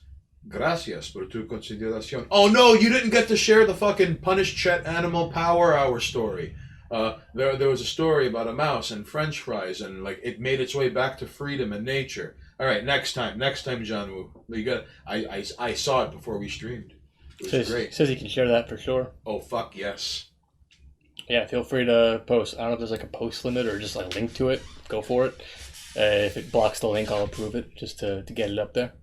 But meanwhile, Not Coolator and Mycelium are both mentioning that anglerfish apparently the anglerfish bite the female, the males anyway, fuse to their body and dissolve into their only set of testicles that the female used to impregnate themselves. Well now, I all right. And I'm sure it wasn't fun to look at while it happens, which is why they do it in the dark. Okay. Although, are you a proponent of dragging shit out into the sunlight? Is that your deal? No, I'm just saying I think that there's a reason why all the shit in the deep sea is gross and terrifying. Are you looking. saying you praise the sun? Of course I do. The sun is necessary for life on the surface. It is incredibly important to life. That's why people who hide in their basement and close the shades and just live in darkness are always fucking like grotesque and horrible and feel like shit. But herein lies the problem. Get some sun. I'd like to believe there are like at least 5 cute or better looking shut-in girls in the world, but they're all complete sociopaths. I bet you. However, the male but no one ever talks about femcells, and then no one talks about like the hikinomori and all the shunins and the gross people. Just there's a lot of them, but they're all perpetually in the dark. All right. However, Except when forced to see light. However, it should be pointed out that the ocean doesn't produce light; it only consumes it. Yeah, and it is what, like 7/8 of the fucking Earth. Something like I mean I don't know the actual number. I think the last time I was watching some David Attenborough shit, it was like 90% of the ocean is unexplored, and I was like, that number sounds like bullshit, but I'll believe you because you said it in a documentary. You said it with a British accent. I think it's a bullshit at this point, but sure, why not? You said it with a British accent. You're a little more believable than my people. Unlike the women you meet in real life, who are never sociopaths.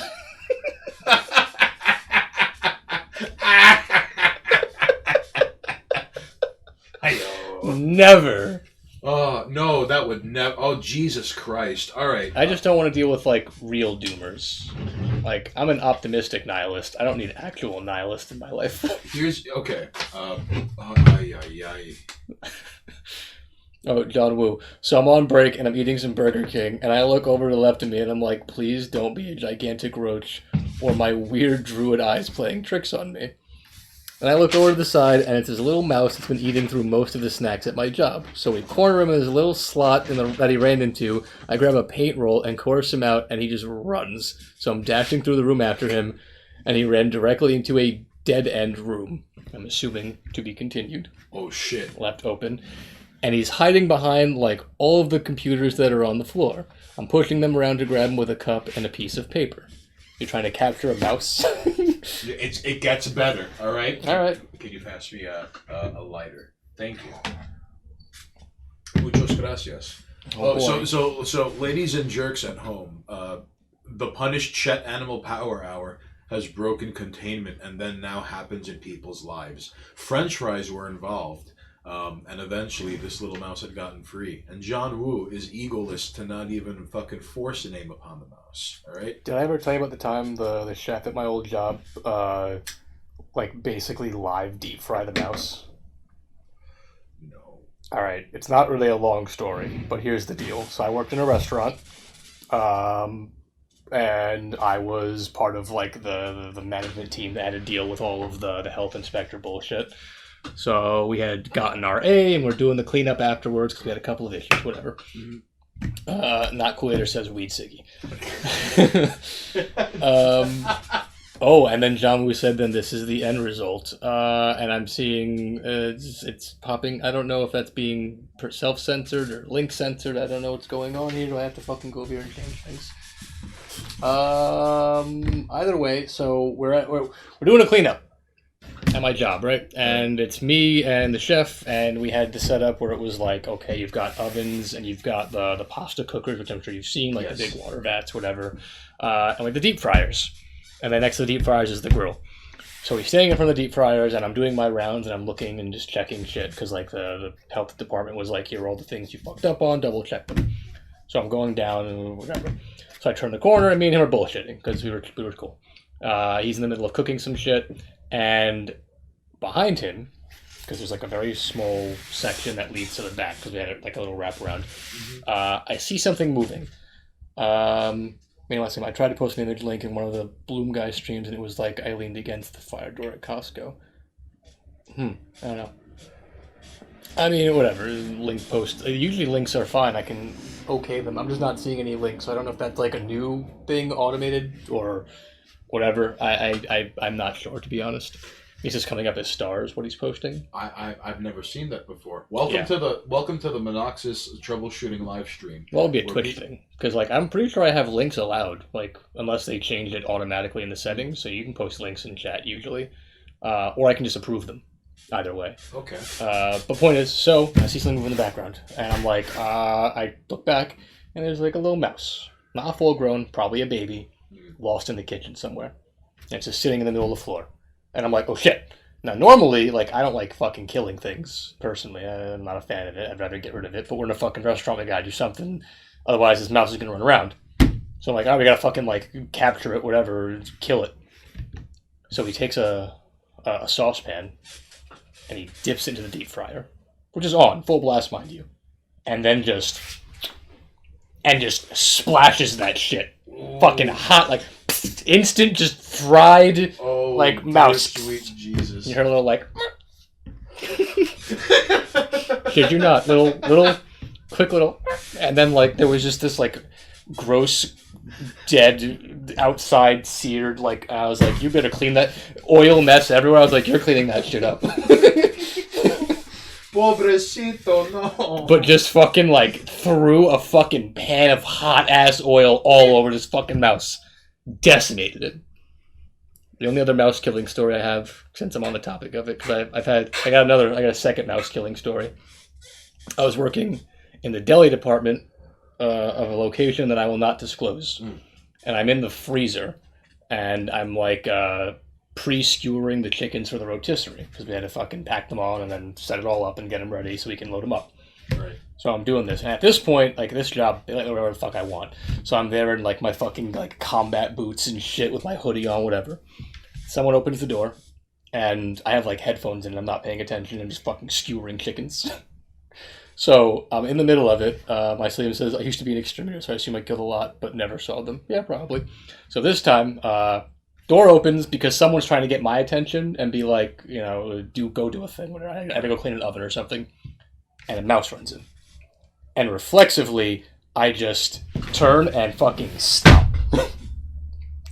Wearing my big-ass combat boots and just full-on crush, flatten a mouse. Now how do you clean this up, Chief? Oh, it was a mess. I didn't want to lift my foot because I realized what I stepped on. I thought it was like a roach.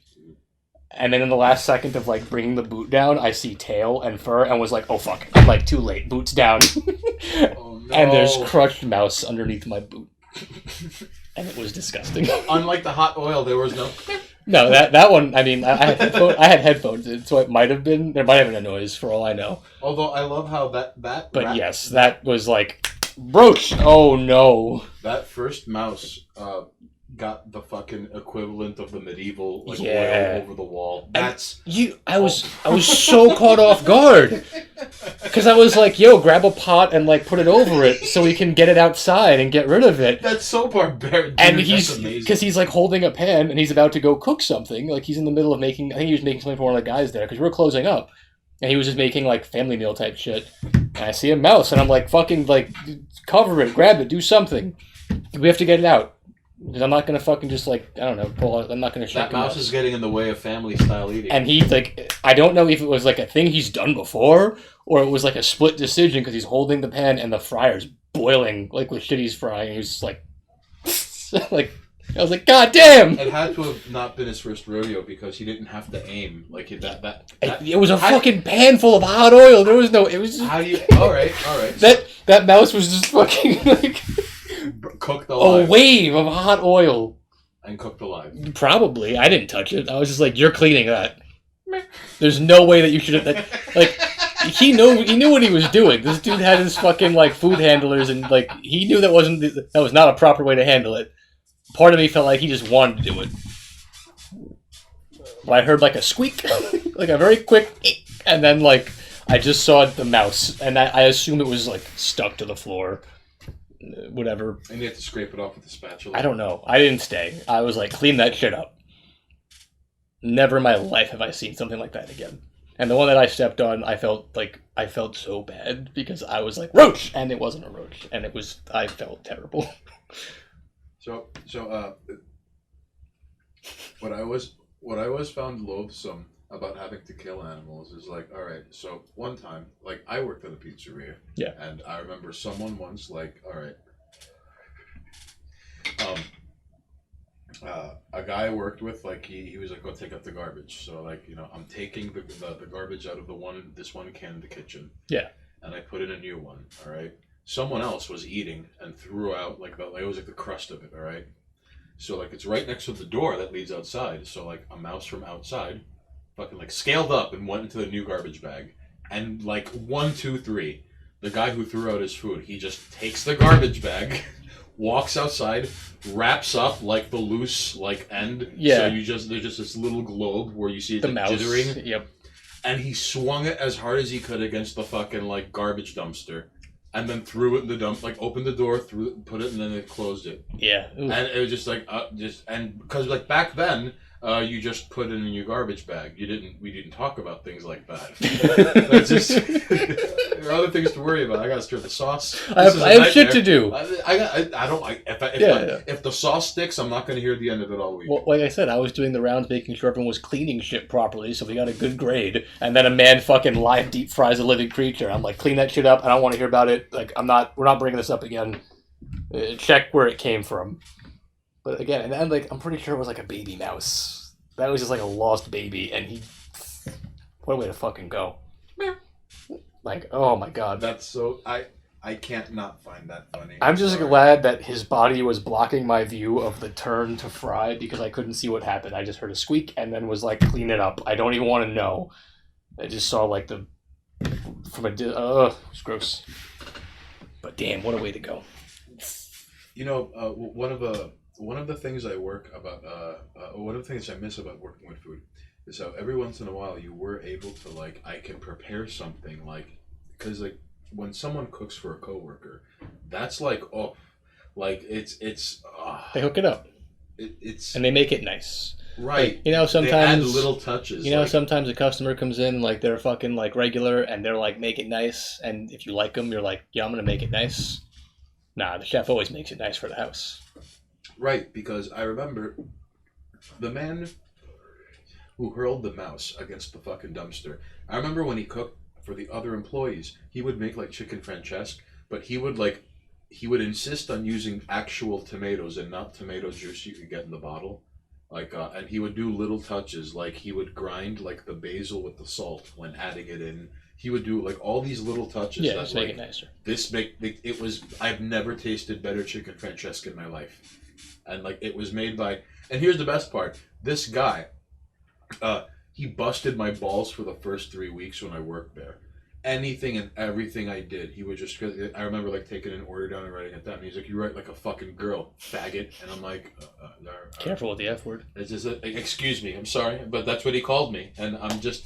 Well, I don't like it. I gotta get back to the sauce. The phone was ringing. He was right there, and he said, "You're not picking it up. I gotta fine.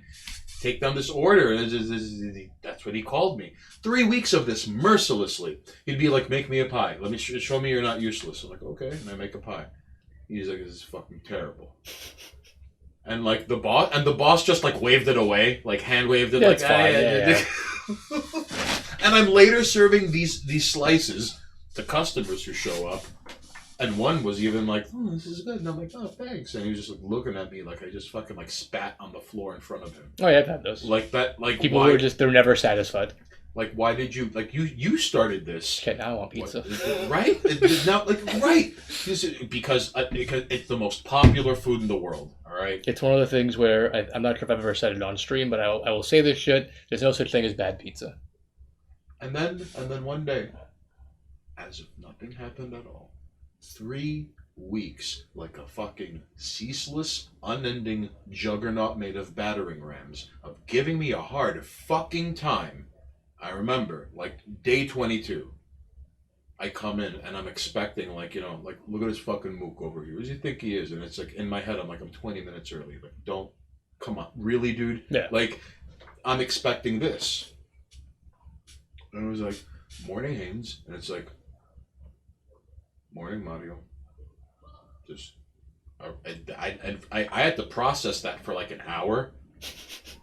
He wasn't an asshole. He never called me by my name for 3 fucking weeks. It was just, "Hey, you."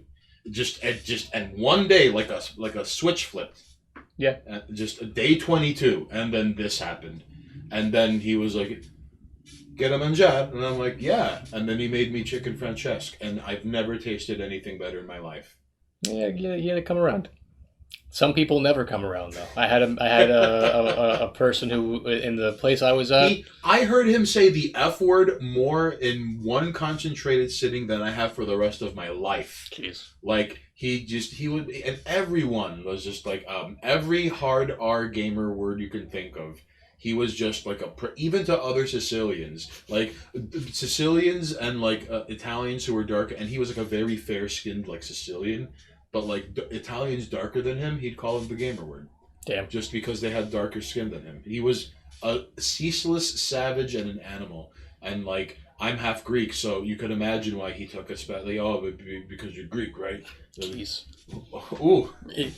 AFVH, I had a friend who pepper sprayed a bee in the face once, which I imagine pepper spraying a bee in the face is more like just pepper spraying a bee. I don't know if you could hit him directly in the face, but he doubted that it would do anything because the bees have different physiology from the humans. All right, but that's not how this works.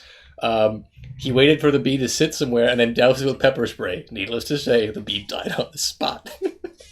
My Sliam's like, bees die from basically anything. It's actually a huge problem. You could just go after bees with off. Or I mean, raid. like bees do die from, like, dumb shit. Oh, yeah, just, you could, I mean... Existence is hard for bees.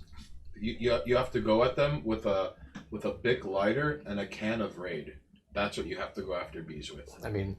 I'm a big fan of the whole save the anything movement, whatever, save the bees. Bees are one of the few creatures that have like a good, like a bunch of uses for humans, and they're kind of not gross. Like some people hate how bugs look. I fucking love bugs, for reference, so like, I think even gross bugs are cute sometimes. You know, AFDH is going to be like, watch, we tasered a platypus, and then like it died and it popped out an egg, and then we ate it. That's going to be AVH. I mean, considering when I was an exterminator, this is mycelium, we were told just never spray over flowers because they are super sensitive. Yeah, pretty much. But I remember, I don't know how far this has come. This was years ago I wrote this. Someone was working on a robotic bee, and they were programming it to just behave like bees do. But imagine like a solar-powered micro-robotic bee that does the job of bees, sans making honey. Wow. But the whole pollination thing, and you just send them out, and they just go. They just go. I imagine some of them are rejected by bees that go here. I don't even think they would intermingle with bees. They would just pop up on flowers and pollinate. Without making honey. Without doing anything bees do. That's for why. No. The Richie Rich movie had a robotic bee, but there was someone who was working on that tech because they were thinking, if we don't save the bees, we still need that job to get done. All right. So why not make a robotic thing that's just programmed to jump from flower to flower? Ever so slightly and barely related, a mutual of mine on Twitter, a fellow by the name of DMT, he had a thread where he was like, I'm watching animals commit suicide on YouTube. Where it was like, take for example, like killer whales. Yeah. Like when they're in captivity, like one breed in particular, they keep ramming their head against the wall until they go out because like they know they're in captivity and they purposely. Like they injure themselves. They purposely beach themselves and refuse to go back into the water, or just not eat, or like mentally check out. Yeah. And just kind of float there.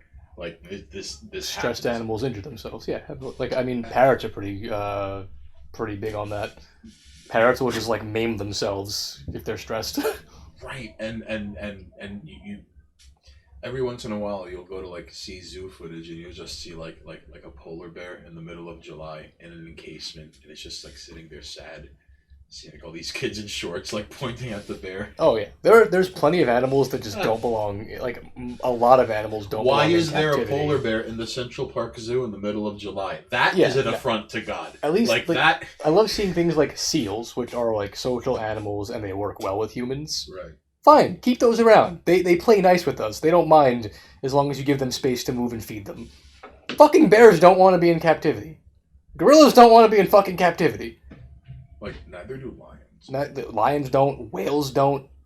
A lot of things don't belong in captivity. Some creatures are too stupid to even notice. Like aquariums, for the most part, are filled with things that are too stupid to realize they are in captivity.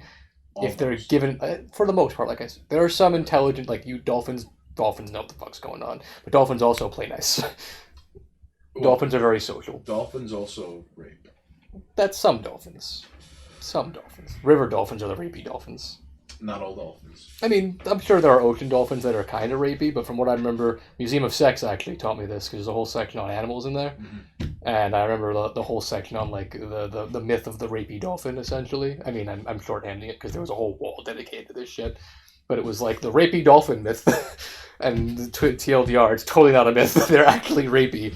Right. But the ones that gave them a bad name is a certain, like, breed of river-dwelling dolphins, which I don't think are called dolphins. They have a different name. But they're mad rapey. And they kind of look like dolphins. Also, from what I remember, somebody Something in that thing talked about how there's a breed where they will find a female dolphin that has a pup, like a baby, whatever they call it, and the males will essentially harass the child until the female lets them bang her. And if they don't let them bang her, they'll just kill the kid. Wow. Like goon dolphins. Yo, dolphins are rough. Yo, dolphins are mad hood. What is that's ridiculous. Yo, dolphins are goons. It's crazy. That's what you get for being smart. Eventually, if a creature gets intelligent enough, crime happens. Clearly. They get rapey and they start harassing children. Dolphins extorting other dolphins. I imagine dolphins also probably steal food. Oh, wow. I bet you I have no dolphins... story of it, but I'm sure it happens. I bet you there's like a dolphin like crime family. There's like a couple of dolphins who banded together going like, yo, we could just roll up on Would not be surprised. They Like fuck this. with sharks and shit. Like, get the fuck out of our water. Get out of here, great white. Who are you? There's like 6 of us. Right, they got names like Tony and Alphonse. Yeah, they speak. Vincenzo. We don't understand them, but I'm sure they know what they're saying. I'm gonna use the restroom. We'll be right back. Sure. You hang on, all right? We should order some food, though, to be fair. All right. And now I want pizza. Oh, pizza would be excellent. Well, I bought last week, so. All right. Anything in particular that you want? I would like very much so.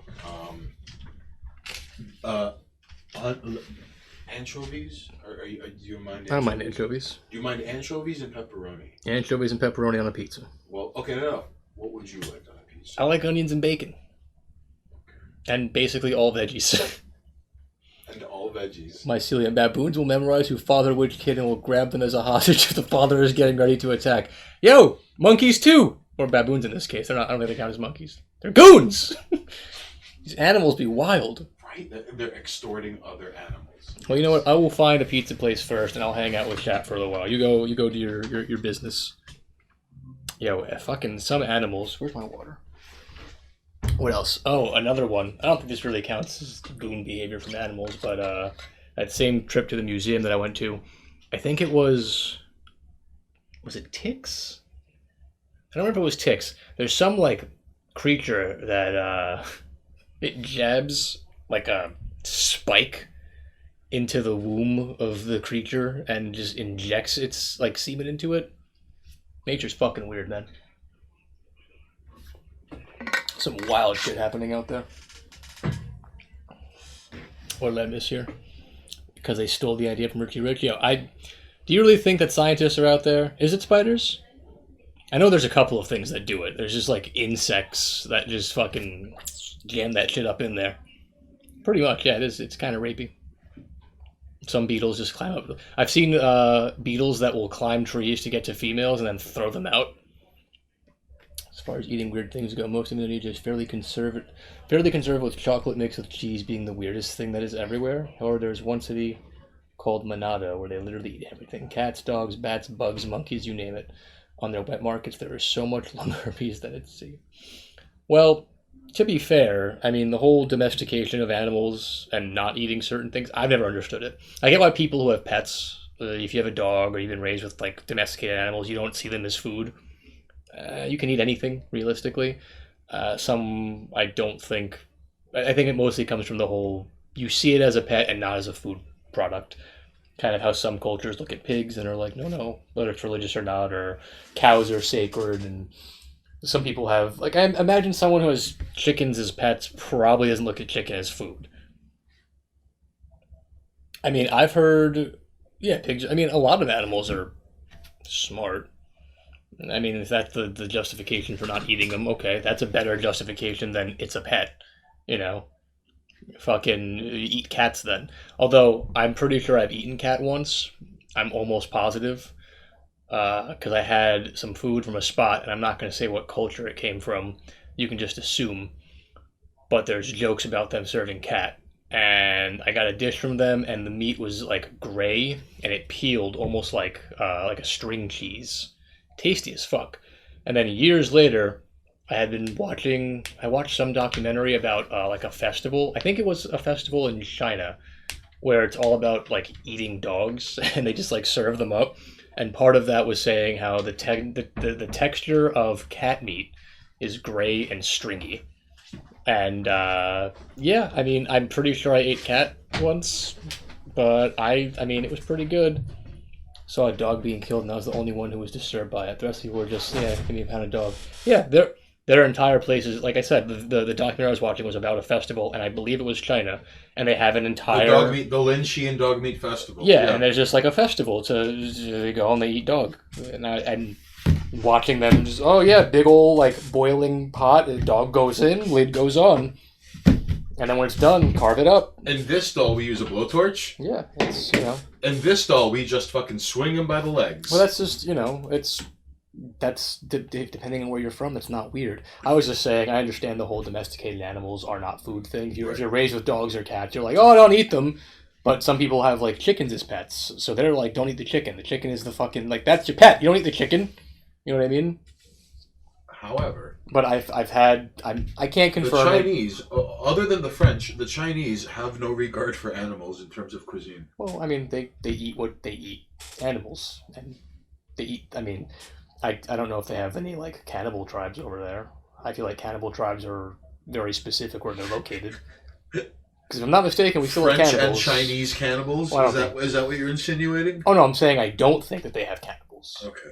I feel like cannibals are very specific. There are very few cannibals left in the world, but there are cannibals. It's true. I believe there will. Or at least people with cannibalistic tendencies that don't really care if they're eating people. I believe there will always be cannibals.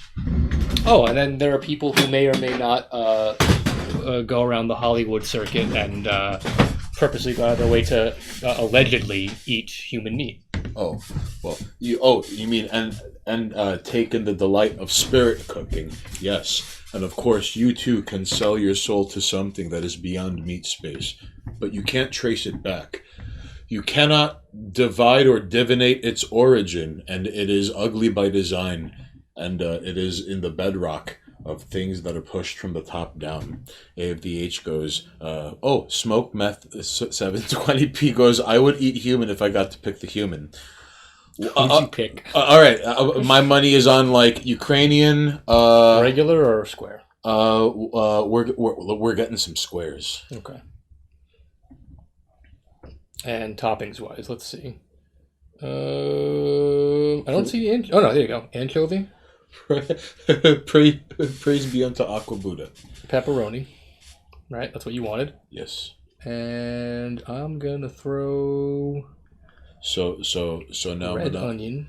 So look at him. He's above white onion. This guy, who does he think he is? I feel like a lot of places just do red onion here. But I've also seen places that have both. To let you specify. Okay. This really at this time of day, at this time of year, happening entirely within Twitch chat. Made mycelium is all regular or square, the pizza or the human. With the pizza, and we are going for Tetris friendly shapes.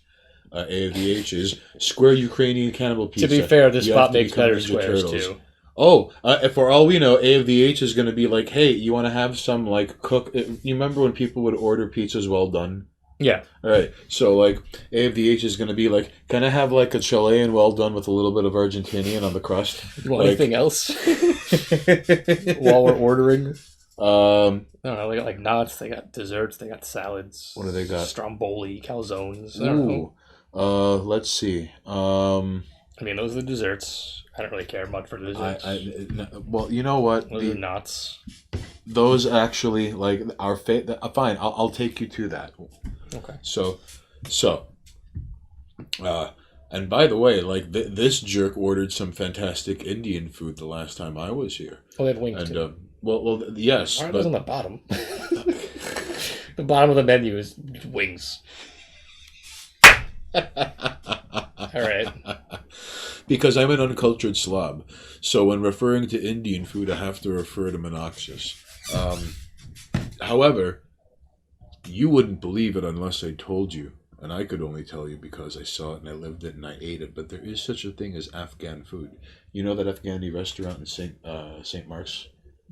Which one? There's an Afghani restaurant where, like, if you walk down St. Mark's, if you get out from like Union Square, eventually there's like a restaurant on your right, and it's just like it's Afghan food, and some of it kind of tastes like Greek food, and some of it, like, number one, like Like, I didn't even, not to be mean, but like, remember when Ethiopia had a famine? And then, like, Ethiopian cuisine became a thing? I remember Ethiopian food being a thing for a hot minute, and it was very confusing to see and eat So, because they didn't give you utensils. and then on top of this, like, after the entire backstory with Kerplachistan, all right, and Forever War, now you have an Afghanistan restaurant that's been there since the dawn of, like, St. Mark's Place, and, like, the food's really good, actually. No, but when it comes to Indian food, I have to defer to this guy. Here on twitch.tv, Monoxus will tell you what Indian food is good and what isn't. However, he will have to continue his search for Thai food, because in this man's life he has never had good Thai food. And perhaps it's like some really weird, fucked up, like, little asterisk flaw in his character sheet. Can't enjoy Thai. Right. It's like, listen, the reason he gets +2 to, like, Constitution is because he could never eat good Thai food. Well, I was going to say, I will concede that I may have had good Thai food. I might just hate Thai food. This guy just might hate Thai people. I don't know. It might be the palate, and, like, Thai food just does bad things to my mouth. I don't know. Monoxus versus Thailand is going to start World War III. I don't. But you know what? It might also just be that every time I go somewhere, people go, "Oh, just get whatever you want," and they should be saying, "No, get the dish that they're known for." Smoke meth 720p. It would have to be in steak form to actually get the experience. Very little seasoning. Look at this connoisseur over here. I mean, it's not wrong. He's not wrong. Where's the lie? If you're gonna try like human meat, you want to try the human meat, right? He's not wrong. You want to taste it. You want to experience the human. Look at what you started. If you like marinate it and you season it and you smoke it, it's gonna taste like seasoned, smoked, marinated meat. But different, because it might taste like chicken. According to sources, yeah, it tastes like chicken. Although, like, now look at what. See, he's probably gonna find propane tanks. No, I'm gonna see if that cat's gonna stop scratching my fucking door. You see? Alright, listen. The fucking business cat, he lost his job because of the soft reset, grid realigned graft ordeal. Yeah. Alright? And now business cat is like, what is he? Unemployed cat? Is he freelance cat? Is he just like hitman cat? Just selling his business to the highest bidder? And his business, listen, I'm not going to tell you the Megadeth killing is his business and business is good, but like he called out the great retail copocalypse before anyone else did. All right, because now there are only like 19 companies left on Earth. Is that true? Like, I don't know, like Amazon, Disney, Twitch, UFC, like Coca-Cola. The ones who survived the purge. I don't. You tell us, all right. The Great Reset affected many. Made in Mycelium is all. The noodles in Thai food mess me up. It's bouncy and weird. Pet you. Smoke meth 720p is not saying I want to, but if it happened, wink wink, nudge nudge, say no more, as Monoxus gathers the Hank Hill propane tank of eating delicious human flank. As he gets the kitty. You see this? You see what he has to deal with behind the camera? It's not friendly, ladies and jerks. So. I just can't let him near the computer because he's gotten in the habit of pushing the power button. Really? Because like it's right on top, and then he'll lay up here, and to get down, he'll walk across the tower and then jump down. And multiple times now, he's walked and like power button. Son of a. And if he hits that power button right now, goodbye stream. That would suck so much. Yeah, he wants to leave now anyway. He just wants to get. You see what has become of Business Cat? It never ends. He comes in, he gets his pets, he turns off my computer, and he fucks off. So, A of the H chimes in with, I heard it tastes like chicken too, but I think that the cannibal thing purely mental. It's a mind game. You know that you are breaking a taboo by doing it, and that transgression is what brings the spice. It's not about the actual meat, so marinate away. Catnip is a hell of a drug.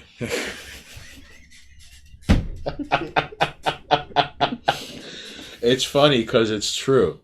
However, I think the taboo, of course, that's a very good point. However, it is a taboo rooted in something that, like, let's be honest, for the most part, generalized society, irrespective of your faith or your creed, or whatever corner of the earth you're from, there are like a few rare exceptions where it's like there's explicit instruction, whether it's like religious text, or like, I don't know how Europe agreed upon let's not eat each other. I don't know. Like, I mean, but some religions explicitly go, don't eat human flesh. you know, I don't understand. How do we all kind of come? I guess not all, because again, there are still fucking cannibals. Right. There will always be cannibals. But how did the general population kind of all get on board of the we don't eat each other thing, but like the murdering and the robbing and the raping and the like the enslaving, right? Like all of that was just like, no, that's all fair game, but don't eat the body when you're done. No, and don't fuck the corpse either. That's no good. Don't eat the body. Don't fuck the body. But Right. like you can maim and rape it and murder it and beat it and enslave it and all of that while it's still like alive. Right. I guess we just kind of agreed to leave dead bodies alone. That might actually come from the religious aspect too. Like just don't fuck with the dead body. You gotta burn or bury, right? Like that's mostly what it is. Right. Or give him a Viking funeral. It's like burn, right? Burn or right. bury. Burn Don't eat it. Don't fuck it. Burn or bury it. Hey, cat girl's milk. Cat girl's milk. Buenas I noches. think it's pretty gay to eat dudes, but most modern women have terrible diets, so I'd say it's hard to be a cannibal these days. Eating human flesh will fuck the brain up big time. That's right, because they end up getting pyrons in their brain. Isn't it just eating the brain that does that? I believe it is just the brain alone. Yeah, so you can eat all the human meat you want, just don't eat the brain. Right. The pyrons only happen when a human eats brain. You're not supposed to eat brain of any kind, I think. Most brain can fuck you up. No, but like fucking like Greeks and Turks eat goat brain, so do it's like dirty Sicilians in the countryside. I'm not saying it doesn't happen. I'm just saying that like a lot of those like pyrons, whatever they're called, Fucking diseases, eyeballs on the goats too, and lamb are fair game too. Yeah, It's fucking. Some of these people are barbarians. those diseases come from eating brain in general, but eating human brain, 100% you're gonna get fucked up. Right. I just love that. If you fucking eat a body, be sure to get the order right. You're not the boss of me. But he's not wrong as long as we're talking about the cultural norms. And cat girls milk. Buenas noches por tu presencia aquí hoy noche. Gracias por tu consideración. So you've joined in on like, all right. So in the middle of some stuff. On one hand, unless you've just been hanging out in the background, in which case, thanks for just hanging around. There is religious text that explicitly states don't eat the body. And with eating the body, like if you're not going to eat a body, I think everyone who agrees upon not eating the body is not going to fuck the body. Just eat the ass, because eating ass is fine. Butt cheeks, ham flanks of a human ass. Eat the ass! So you know what? Smoke meth 720p. You will be designated to having grilled human ass flank. All right, Monoxis is going to meet you halfway here. Oh look, the cat wants back in. I mean, if I was going to eat a person, I would hope that they're muscular, at the very least, because like I don't want overly fatty meat. It's probably gross. Oh, you don't want marbleized meat? I don't think it would be marbleized in humans. I think it would just be like fatty tissue on top of like atrophied muscle. It'll just be like when was the last time white prosciutto? When was the last time you cut the fat off of a piece of meat and then went, I'm going to cook this and eat it? Mm-hmm. Very rarely. I don't imagine human fat, which is in excess, is something that you would like. You'd carve it off. But like, animal fat you could fucking cook into different things and just. But you would use it for maybe. I mean, do you think human fat tastes good? No, but there is a difference between cutting chicken and then I could make stock with this and then I'm going to turn this into chicken cutlets. That is worlds apart from like, you know, like I murdered a guy and then I guess I'm just going to eat the fucking thigh for Tuesday. All I'm saying is I would hope that if I'm going to eat someone, no. What is wrong with you? They're muscular. Otherwise they'd have, because like the meat is all the muscle, is it not? The muscle and the organs. I don't want an atrophied fat person for my meal. We're talking in the hypothetical of eating a human being here, right? There's no. All right, we're going to go Captain Ass Flank. I mean, the ass is probably solid if they work out. If they do the squats. If they do squats, they probably have a solid chunk of nice meat there. If not, it's just gross to eat in Minecraft. I would like to catch up with Twitch chat, please. So. Made my slim if you're right. Make sure you get the order right. Cat girls weirded me out because I imagine their piss absolutely reeks. Cat girls milk. I just showed up, but I got some opinions about cannibalism. Listen, yes, you could use the bones for soup. Oh, so would you make like pork and bean stew, but with like a human thigh bone in it? Like, would you? I'm curious. Not Kool-Aid. Or would you use Monoxis milk or meat to make sure? Listen, first of all, milk your wife. All right. Like, don't forget, ladies and jerks at home, milk your wife. Would you use Monoxis milk or meat to make some shortening? What would Hannibal Lecter do? What would Gigi Allen do at this point? What is wrong with you people? Made in mycelium, the ass would be too hard, have to put it through a cuber. Or a grinder. Or this suddenly is turning into Fargo season 2. Cat Girl's Milk is, I think I would like to know something about a person I'm eating. Is breast milk cannibalism? No. That's up for debate. That is, well, then wait now. Like, how is it not cannibalism? You would have to respond to Made in Mycelium. Eating a human byproduct, is that not, Well, to some degree, it's not. Is cannibalism only restricted to chewing something and swallowing it? Well, hold on. Let's say in this context, and I'm going to make one point, and you guys are welcome to argue about it. If drinking the milk of a human does not count as cannibalism, as in eating the human part, right? Then when a vegan goes, "Oh, I can't have milk," what do you mean? Milk's not part of the fucking animal. Huh. Right? It came from the animal. Well, I mean, by that logic, you could fucking fight a vegan to the corner and be like, "You can drink milk." You're gonna try to break them out of their orthorexia nervosa, and you see Eating semen is cannibalism. Yes. this fucking cat. All right, so Cat Girl's Milk goes, no, it's not. It's eating semen cannibalism. I don't know what I've walked into here. Made in Mycelium is you are eating like 100 million people. Well, Based on the logic of milk from a woman is cannibalism, then semen would be. Oh, then in that case, you're just only like... if we're applying that logic. Entire continents of people. Jeez Louise. Not Kool-Aider goes, some vegans believe that drinking cow milk is equal to cow rape. Well, you see, orthorexia nervosa is an eating disorder, and it manifests into vegetarianism and veganism, all right? And I have thoughts on that, but that's neither here nor there. AFDH is people who make breast milk arguments say, yes, just as cannibalism, but I am not buying it. Made in Mycelium, if sperm have souls, women have gay, guys are going straight to hell. Sperm have souls? Based on a previous argument we had, the soul is earned in life. But Made in Mycelium, that is the abortion is evil way of looking at things. So how do you know there's not some like necromancer or like lich who could tap into every like sperm swallowed and every like butt baby aborted? Think of the potential here. All you have to do is claim you're half club-footed trans indigenous refugee, and you too could write for Lily Singh at NBC and then start paying like mortgage payments 2 years from now. Come on, get on it. I mean, thank God they don't believe in a soul. They're going straight to hell. Or God. Breast milk is produced for human beings. Eating big dairy is poison you to think otherwise.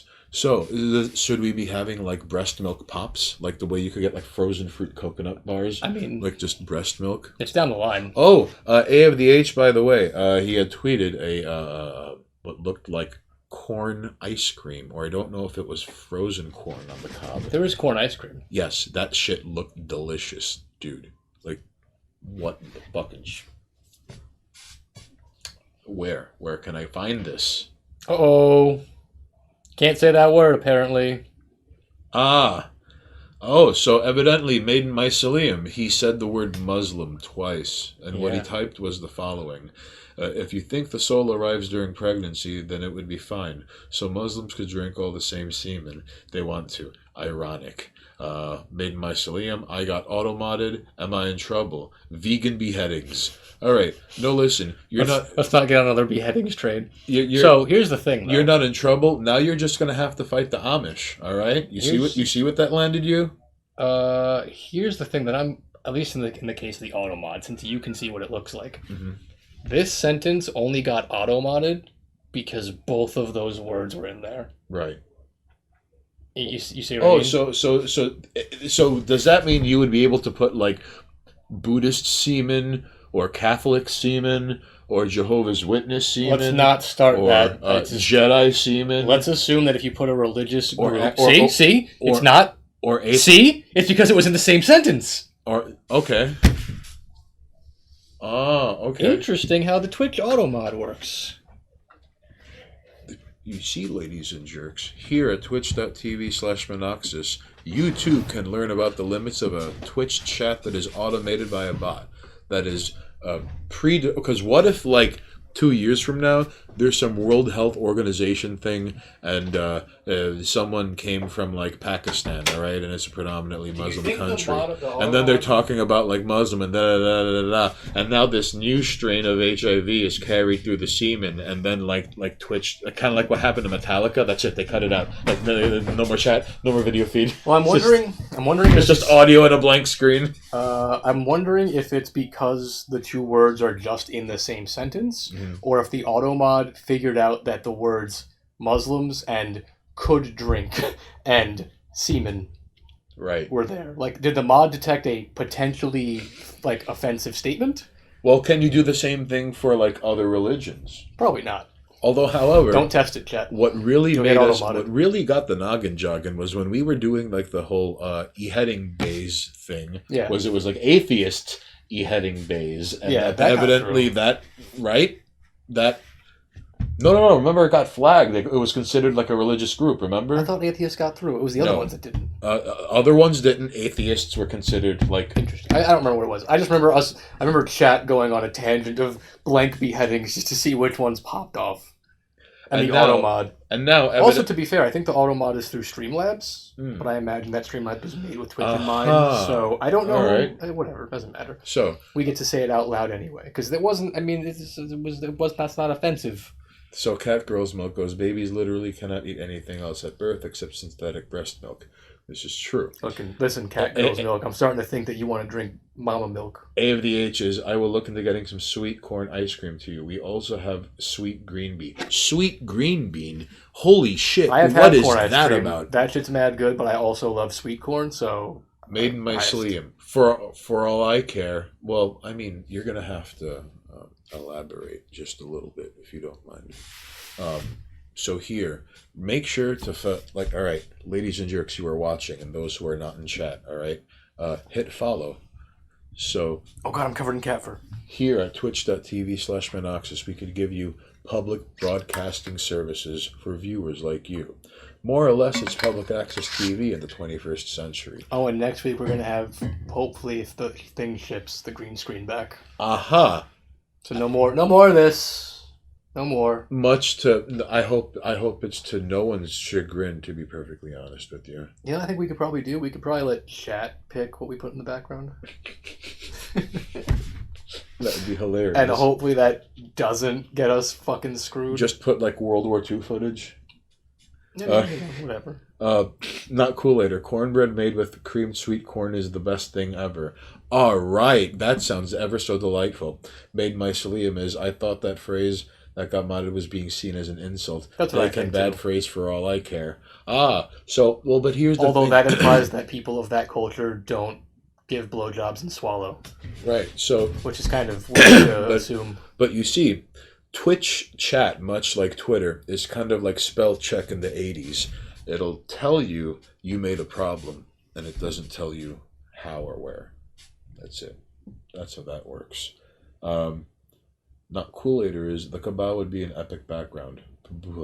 PBUH. I don't... you're... Great. Now Not Kool-Aider is going to travel through a TCP/IP connection and establish text-to-chat, and he's going to properly say probably. Well, I'm going to set up text-to-chat donations sometime during the next week, too. I don't know if that's actually going to play out. I think we can do that. I would very much like... I don't know if it's a safe thing to do, but, we'll give it a shot if I can get it up and running. But, there's going to be green screens coming back. Hopefully, we have to talk to that person to get emotes. That's true. Emotes coming soon. You see, this stream is brought to you by the Pointy Stick Foundation. Provided by skewers like you. All right, that one you can get away with. All right. That one I'm fine with. So hit follow, all right? Subscribe to 718 TV. You could find me. Just go to Google, type in 718 TV. And you want to find Minoxus? Timing with the auto, too. Just time in, Minoxus, and then boom, you're going to find him on Twitter. And you're probably going to find him on, the super secret, masked trash Avenger vigilante squad. Or so I've been told. I don't tweet much. I probably should, though. You should... I piggyback onto other people's tweets. You're saving yourself a lot of unnecessary, hey, go fuck yourself, sometimes... I'd rather be the one, hey, go fuck yourself thing. That's more my thing. If I find something worth jumping in on and being like, I'm gonna razz you now, Fair enough. Although, if I can. I believe part of it has to do with like who was on your feed, like who do you follow? Yeah, of course. So I also just don't check social media. I'm too busy dicking around doing other stuff. like it's sometimes in the most literal sense of the term. Like he'll just be like minding his own business and he's like doing curls, and then like 3.5 hours later he was like, "Oh, like you didn't tell me you have a boyfriend." And then like the Metal Gear Solid music is playing because like this guy wants blood and revenge, but like Monoxus lifts and it's not his first rodeo, so like he puts this guy in like a chokehold and it's fucked up because like he's in his boxers and like he wanted nothing to do and he looked at the fucking fire escape and he was like, not this time. Hey, my card worked. So this guy, all right, he had a backup card that the bank gave him, and he was like, I don't need No, the bank forced the card on me. All right. it. And then this happened. Well, you broke it. Stop. All right.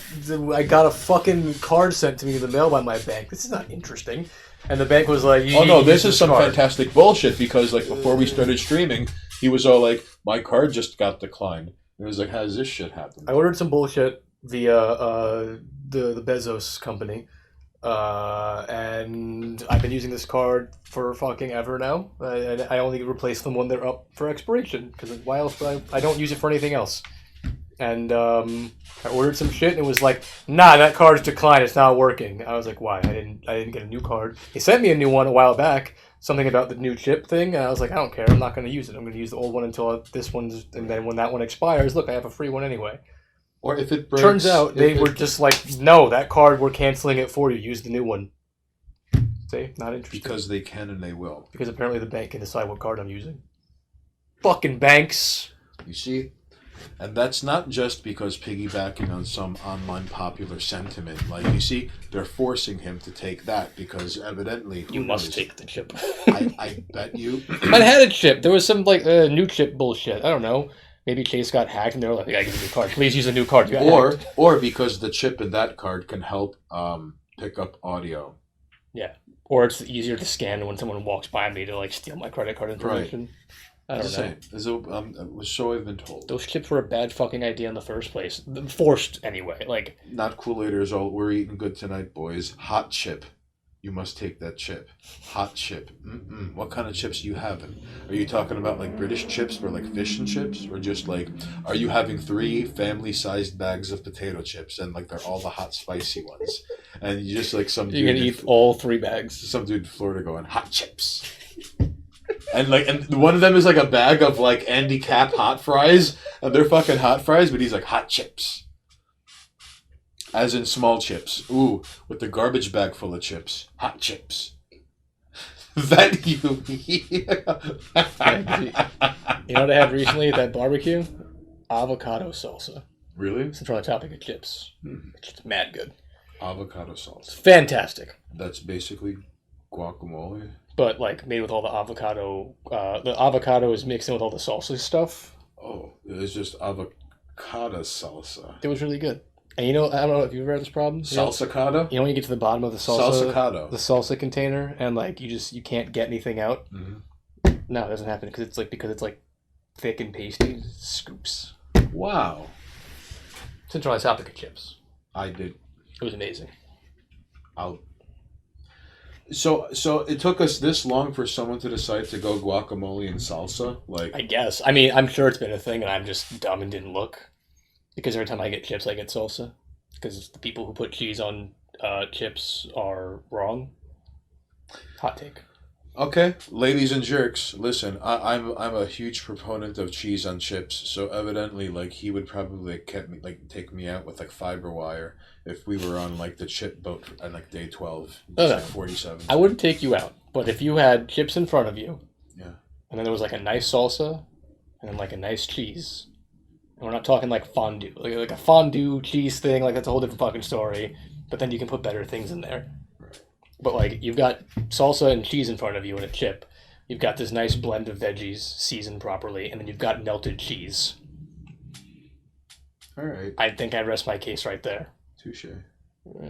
Seasoned veggies, melted cheese. Although that is under the presupposition of the salsa being fresh and homemade.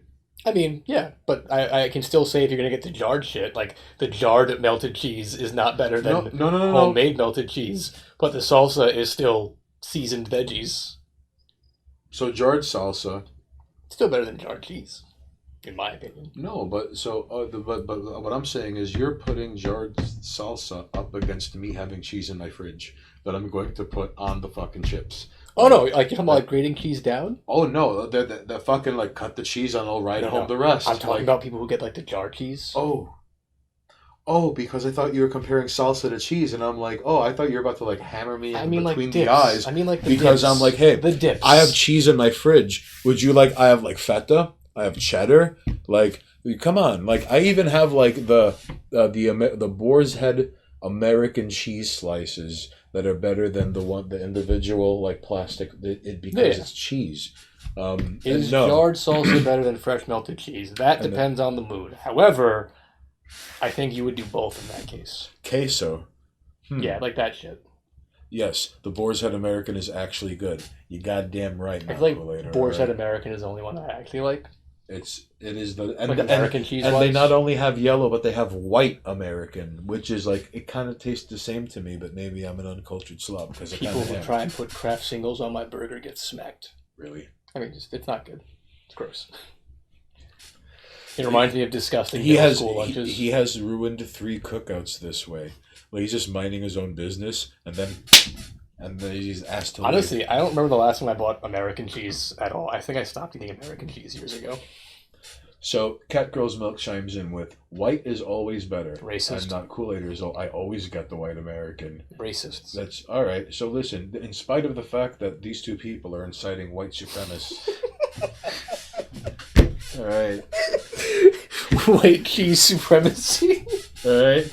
How dare you not get the Swiss? It's also white. I guess I'm gonna have to try. You know what? I'm gonna have to go to the supermarket now and get me some white American cheese. And who knows? Cat Girl's Milk, not Kool-Aid, are slowly gonna lure me to the dark side. As long as you're we're gonna pick on Jedis and just like shake them down for their shit and spit on them, and take their car. As long as you get the Boar's Head one, I wouldn't knock it. But personally, I always get like for sandwiches, I'm always on Swiss, Munster, and Pepper Jack. Ooh, Pepper Jack. Oh, that's a whole different league in its own. Pepper Jack, like a high quality Pepper Jack on your nachos, that shit's delicious. I'll not give you one. No, but Pepper Jack is the perfect nacho cheese. That's what I'm saying. It's great. But you usually use like what, cheddar or a mix? Sometimes. Pepper Jack, baby. Munster is good shit. Okay, Munster is really good, actually. Munster and ham, baby. That's just mad good. Thank you. You have to give in to their extremist demands to prevent the cheese war. Listen. Maiden Mycelium goes, Pepper Jack can be swapped out for cheddar in most situations. Yes. A of the H's, the cheddar will run through the streets. Listen. Cheese war. Among these demands, all right, listen, they've already taken over the radio towers. Like, they're already just, like, things are already getting out of hand. Like, Gorgonzola is going to spill forth down Fifth Avenue if we don't get this thing under control. And it's not going to be pretty, all right? Cheese war. Listen, like, the cheese... Feta, of course, will be forced to fend for themselves, and they will enforce vendetta upon their own before enforcing it onto others. However, eventually you're going to have things like provolone. And, like... Provolone is back. Like, listen, like, Provolone's got, like, capicola ham on its side. Capicola ham, otherwise known as gabagool. Alright? Provolone has salami, Genoa salami, hard salami. There's even Canadian salami. Did you know that? I didn't, but is there a difference? Yes. Much like the ham bacon thing? Is it that kind of situation? Well, not to that degree, but there is a difference in taste. Okay. But, like, not in a good way. Like, it tastes really... Feta and Gorgonzola alliance. The feta... Oh, listen. Mwah. And here's the best part. Dodoni's feta is the best feta in the world. Here's a question. Where does vegan cheese fit into the cheese war? They don't... They're non-cheeses. They're treated as non-cheese grata. Okay. They're like PMCs. Like, the Geneva Conventions don't apply to them. Oh, so the vegan cheese gets, like, passes on some things. No, they don't. Well, right, but when we catch them, they're behest to nobody. They're not, you know what I mean? Okay. Set a nature. What about cheese powder? Well, It's cheese powder dairy. I believe so, yeah. We have to. Is cheese powder dairy? I'm sure there are ones. Like, okay. Cheese Whiz hold up in Philly and parts of the South. Yeah, Cheese Whiz is one we got to worry about too. Made We'll by do sleeve. square circles fit into the shape war. Oh no. Oh, We'll get to shape war another time. Right now we're on cheese war. no, hang on. Before we get to this like ridiculous geometry war that this guy's probably funding with black bag operations that are doing some really fucked up things in Latin America right now, like Maiden Mycelium is like fucking texting things to like Thupa Thibera, all right? And Thupa is somewhere in like Guatemala, all right? And Thupa is gonna be like, dígame que donde los rebeldes pasa y camina adentro, which is Spanish for show me where the rebels walk through. I kind of like the ages take. And then I'll get to you in a moment, sir. He goes, the rebels went that way. So then Thupa is gonna be like, bueno, Ah, yes, Moscow, Guatemala. bueno, because Thupa, listen, you don't understand what he does in the fucking darkness of the night while he explores the real America that exists under darkness and neon. So now he's over like, mira, usted necesita usar esa camisa cuando lo segundo compañía pasa dentro de aquí mañana, no mátate. So he gives him like a white shirt and he's like, you have to wear this white shirt so 2nd Company and like 4th Battalion come through tomorrow and they don't kill you. So, that is what the kind of geometry wars that Maiden Mycelium is putting forth into motion. Like, the cheese discussion is all just a front, okay? There is like this Russian man who makes sense to only like 17 people on Earth because they get it, all right? And thank God he's on our side because he's just like 2 bad days before turning into like Russian Hank Scorpio, okay? That is Thupa Thibera. So right now he's currently flexing on rebels in Guatemala. I don't know why, in Minecraft. But, you know, he seems to know his way around Rosetta Stone and Espanol, although he would tell you the cover story that he learned Spanish from anime, which you could, but you didn't hear that from me. Yeah, you could. Vegan cheese is the oppressed minority of the cheese war. That is bullshit, and you know it, with your disgusting vegan cheese like propaganda. Listen, vegan cheese... I mean, let's be fair here, though. If there was a cheese war, vegan cheese would totally prop itself up as an oppressed minority of cheese. They have no say in this. But they would. Vegan, that is... No, vegan listen, cheese is cheese, too. That's lies. This is why... Listen. These are the insane semantic nonsense things that we are behest to. All right. Is that the food? So listen. Hello. Yep, coming right now. Pizza's here. All right. So listen. Like herein lies the problem. Vegan cheese.